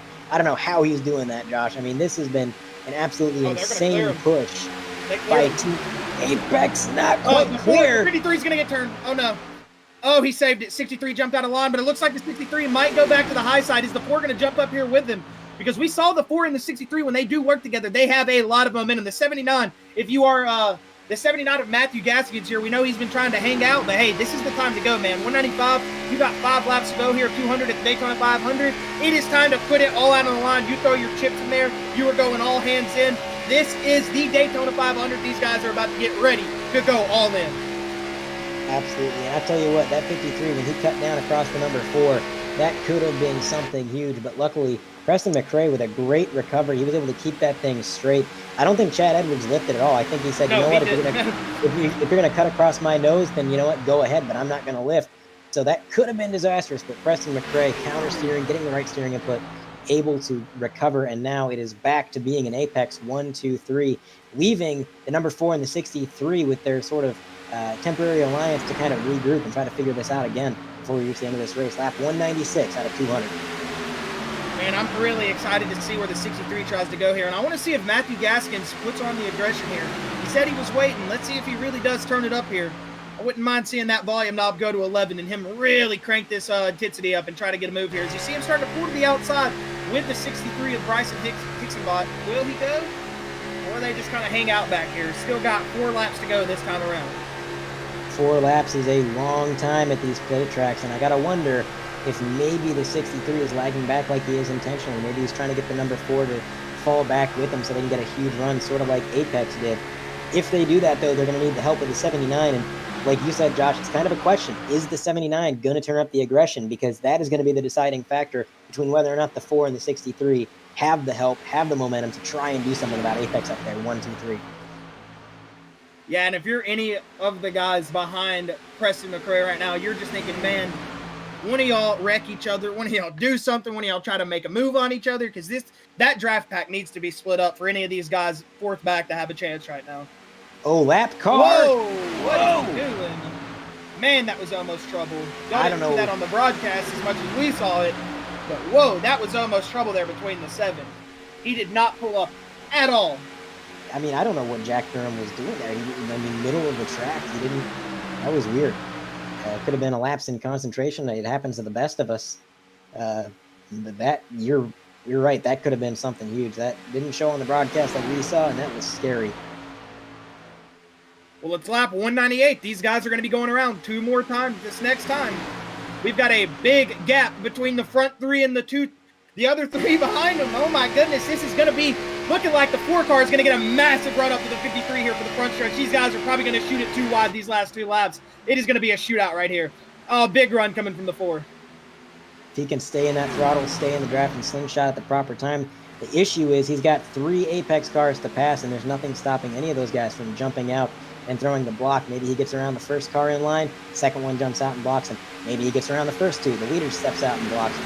It's going to be definitely a game of him making the right move at the right time and hoping that the Apex defense is kind of lackluster as we have 3 packs of 3 cars winding down lap 199. Coming down the backstretch, a huge run. Here it comes, Josh. The 4 car and the 63 locked up. The 53 moving out of line. Oh, he got under him. He got under him. He got under him. He's there, up in the P3. Yeah, he's up to P3. What's the 63 now going to do? They've shuffled up that line. They've broken up that Apex Motorsports, so it's now not 1, 2, 3 anymore. Where's Chad Edwards going to go as he loosens up a little bit? Is he going to try to pull out in front of that 53? You would expect him not to help as the 63 is also going to get clear. These guys got to go to the high lane right here for 1 and 2. They're going to make it work here down the backstretch. I feel like they're going to go big run right here. Lap 200. Here they come. We got Chad Edwards, Bryson Hicksonball on the outside of Kevin Steele and Cameron Stone, your leaders. Apex Motorsports was 1, 2, and 3 here at 199. They are not. Are they going to lose the lap cards in pink? No, the 16 is going to drop. Oh my goodness, this is going to be anybody's race. The 4, the 63 pushing hard. The 4's clear. The 57, is he going to drop? He's going to make, oh, he's got to take that for himself. Drop down 4 he is. Oh, Chad Edwards dropped down the 63. Big wreck. Big wreck. Big wreck. Is the green going to stay out? Oh, the 63 flying through the air. The 4 stays on the track. Kevin Steele stays up. He is going to win the Daytona 100% of race. Kevin Steele is going to take the season opener. Chad Edwards P2 in a big wreck for the Apex Motorsports guys. They were lined up 1, 2, 3 coming to the finish, and man, what a heartbreak at lap 200. I don't think any finish could be more intense than that. I mean, you had it all. You had cars wrecking, cars trying to limp it to the line, cars side by side, and ultimately Kevin Steele grabbing that Daytona 500 victory. What a show, Josh. So it wasn't too much of a waste of time for the Apex Motorsports guys. They thought they were going to come out 1, 2, 3, but hey, they got a first place finish out of it. They still got, a decent running. They showed that they were very strong in the plate tracks today. So Apex, they are the guys to look out for at the next Daytona and Talladega races, man. I would be definitely with my eyes open, binoculars out every race for those guys because they're fast. Absolutely. Kevin Steele approaching the tri-oval. He is getting ready to burn it down and celebrate a hard-fought victory. How many times, Josh, did we see Kevin Steele get involved in incidents, driving through the grass, driving down pit road, going a lap down multiple times in this race, and he came back and won it somehow. Yeah, he did. I mean, it just shows you the trials and tribulations of plate racing. I mean, at one point, you're at your highest of highs. 5 laps later, at your lowest of lows, and then 20 laps later, you're winning the dang race. You can never know with these plate races. I mean, anything can happen. So to see Kevin Steele come through all the adversity that he'd had today, awesome race from him, awesome race from the Apex Motorsports guys. 1, 2, and 3 almost, but hey, the big one happened, and I wouldn't want to have it any other way, going from so cautious for 199 laps. We get to lap 200, and these guys just threw all of it out the window. They said, hey, I don't care about your patience no more. I don't care about racing clean. I'm winning this race, and that's what we saw, and that was an awesome finish. Absolutely. I just that is the wildest finish I've seen at a plate track in quite a while, and that's saying something because these races always end in pretty spectacular fashion. So it really looked like what kicked that all off. As we look at the final results here, you got Kevin Steele, Chad Edwards, Preston McRae is going to be your top 3. Matthew Gaskins, Damaris Hickenbottom, Bryson Hicksonbaugh finishing 6th after flying nearly 2 stories through the sky. Jonathan Delaney, Cameron Stone, Ryan McDaniel, John Pillion, Tim Rail, Ryan Samuelson, Cody Bird, Daniel Fields, Jack Durham, Brandon Pierce, Bryce Hoffman, Wayne Grassy, and that's going to round out your top 18. Wow. Again, just a crazy finish to a crazy race. It seemed like you mentioned, there was a lot of cautious racing, but there was also moments in that race where just they turned up the intensity for seemingly no reason, and it was just all over the place. But we're gonna have a word with our top 3 finishers relatively soon here, and we're also gonna take a look at a replay of that crazy finish. I don't know about you, Josh, but I want to see that one again. Usually, you're so used to seeing photo finishes here at the plate races that, man, I was not expecting the big one to happen in turn 4. That was insane. And the 24 of the 4 just, I don't know how the 4 stayed on it. I thought he was caught up in it. I thought he was leading the race at one point. Man, that was crazy. As we take a look right here. This is going to be a ride. Keep your eye on that 63, the orange and green 63. You got absolutely rammed, flew through the air towards the banking. Spinning down the track. 4 car, keeping it in line, somehow recovering into a 2nd place finish.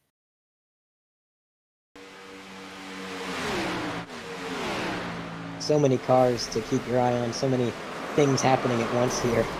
There goes the 63. Up and away. Man, that is a big wreck there. The Daytona 500. That's one of those wrecks you really expect to see at the start of the race. But, I mean, hey, on lap 200, I mean, he's going for a ride. Jeez, man, look at that gyro cam. It's not even able to keep up where we're at. Wow. We know it. He's gonna land, and we're gonna be at Martinsville. Seems like it. So, man, we see the 24 is taking his Polish victory lap right now around the track. He's driving it backwards. So, I mean, a big finish here at the end of the Daytona 500 for our first race of the season, man. Awesome finish. I mean, like we said, we were hoping it was a little bit more racy there all the way to the checkered, but hey, I mean, these guys were throwing it out on the line. I mean, and that's expected here. The big one is always expected to happen. Even if you're in the lead pack, that doesn't mean you're away from it here at Daytona. Absolutely. Anything can happen at any given time. But I think it's time, Josh. Let's go ahead and bring our top 3 up. We'll go from 3 up to 1. I'll let you take 1st and 3rd. I'll take the 2nd place finisher. But let's see if we can drag in. It was Preston McRae in 3rd, right? Yes. All right. Go ahead and grab him now. Hey, Preston, this is Josh in the booth. You got me, man? Hey, well, first, congratulations, number 1, on finishing P3. Also, congratulations, because the end of that race was just hectic, man. I mean, we saw literally all the clean racing, all the niceness, the everybody, you know, being respectful. It just went out the window right there in turn 4. I mean, a crazy ending. But you had a fast race car, you and all the Apex guys. Y'all were very fast all day on the super speedways. How'd the car feel? It felt pretty good. It got a little sketchy sometimes in traffic, but other than that, like, yeah, we were fast, and it was just that last race. Dude, my adrenaline's still going after that last lap. Oh yeah, I would bet we're watching the replay right now. We saw you sliding around. You got hit by the 4. You gathered it back up. You came across the finish. Man, that was just a crazy last lap right there from your point of view, I'm sure. But is there anything you want to shout out, man? Any shout outs you got for anybody or anything like that? Yeah, I want to shout out Kevin and Demarius for putting on this league. It's awesome. I want to thank you guys for broadcasting. Thank you, man. Yeah, we appreciate it. It was fun watching you guys run 200 laps here, and we're excited to see you run next week. We appreciate you taking the time to speak with us, man. Thank you. Thank you. All right, and that was 3rd place, Preston McRae. We're going to go ahead and pull in Chad Edwards, and Andre is going to take that away. Chad Edwards, you get a copy? Yeah, how you doing, dude? Chad, it was a crazy finish. You led for just a moment coming through 3 and 4, and then, for lack of better words, all heck broke loose. You made a little bit of contact with the 57. Well, I guess the 57 made contact with you, and everybody was wrecking behind you. Somehow you gathered it up and limped across the line 2nd. What was going through your mind in that last lap, and what was the battle plan there? What B Hicks was pushing me. He told me when I was clear. He said, "You got it." You know, basically, I was going to stick with him. He told me drop down, win it. I got the bump draft. I mean, I know Cam had to do what he had to do. It wasn't wasn't malicious at all. It was just harder than the car wanted, and lost it. Stacked up the field. I think that was the second time I'd stacked up the field, unfortunately. But man, it's all I got. A roller coaster of emotions this race, you know. But yeah, it was awesome, man. I'm pumped. So Absolutely, it was a great drive and just a lot of perseverance. You kind of had a lot to deal with. I mean, Matthew Gaskins was definitely racing you real hard, and you guys were battling it out. And you both did some phenomenal driving. Both of you guys just battling it out for position, and then of course later in the race, going for the lead. Before we let you go, anybody you'd like to shout out or thank? yeah, appreciate LMM Motors and Highside Racing pushing me there. It was good strategy those guys came up with, and of course the best sponsor out there, Waste Management. Appreciate it. No, alrighty. Well, thank you for your time, Chad, and congratulations on P2. See you guys. All right, and that was Chad Edwards, our second place finisher. We're going to go ahead and pull in our winner, Kevin Still, and see what he's got to say. Hey, Kevin, this is Josh in the booth. You got me, man? Yes, sir. How you guys doing? Well, first things first, man. Crazy finish. Number two, I also got to say, you were in some early adversity. I mean, you got caught up there early in the race to drop that thing back and almost get caught up there in the big one at the end. How are you feeling after all that? I have no idea what happened, but yeah, adversity. I forget if it was stage 1 or 2, but I got pushed down onto the backstretch into the grass and lost the draft. Went a lap down and eventually got it back, and then got pushed down again. Had to go through pit road. That was a mess, but Stone and I worked so well together early on. We just had our tape set up perfectly to push one another, and I knew if I could get to the back of him, I could push him up there. And there was a lapper who is, you know, a pretty common problem in the way there on the exit of 2 on the white flag, and kind of killed. I had to check up a little bit because I didn't know where he was going. Killed the momentum a little bit, so Chad was able to get around, and then Cam just didn't lift. They got together and somehow cleared a path. I have no idea how that happened, but man, this feels good. So the Red Sea was parted, man, and you win the Daytona 500, the first race of the season, and I bet it feels good. This is always the best track to win at, I feel like, especially when it being the first race, the history behind this track, man. But those Apex cars, they were fast. We definitely got to keep our eyes out for you at Talladega and the other super speedway tracks and at Daytona later in the year, because you guys seem like y'all got the speed on these kind of tracks. But any shout outs or anything you want to throw out there? Yeah, definitely shout out to DGR and specifically Brandon Pierce. That was the answer to our speed there. I think Apex just had a little bit better luck throughout the race, and we were able to stay up there. But I think you can expect speed out of all 8 of those cars, Apex and DGR, all year. But yeah, Daytona 500, I didn't even think about winning this. It's been a crazy week and a crazy day for us getting the league going and everything like that. And it feels awesome. You know, we came up with the idea to do the Dale Earnhardt Sr. throwback. Obviously, this win goes to his memory. It's so awesome that we got one of these cars in victory lane. I'm super pumped about that. Yes, thanks to you and Andre up there, and Carlos back in the booth.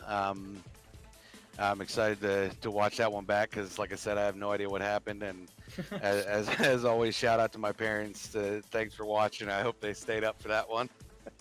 Oh yeah, anybody would be blessed to watch the ending of that race. That was one heck of a finish, man. You're gonna enjoy watching that one back, trust me, because it was just as hectic to us as it was to you. Probably we were freaking out. The 63 went on a ride, man. Everybody was going crazy. But we appreciate you, Kevin. Hey, don't celebrate too hard tonight, man. But have a lot of fun, man. Enjoy your night, and congratulations on winning the opening race of the season, the Daytona 500.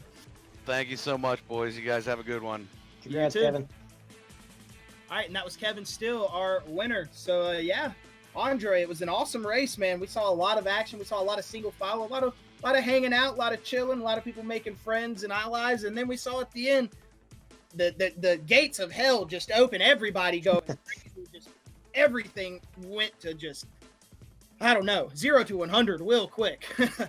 Chaos, pure chaos. Pure In the chaos. last corner, but it was definitely a fun show to watch, and I just hope the viewers at home had half the fun that we did, because man, that was a fun race to watch. Yes, it was.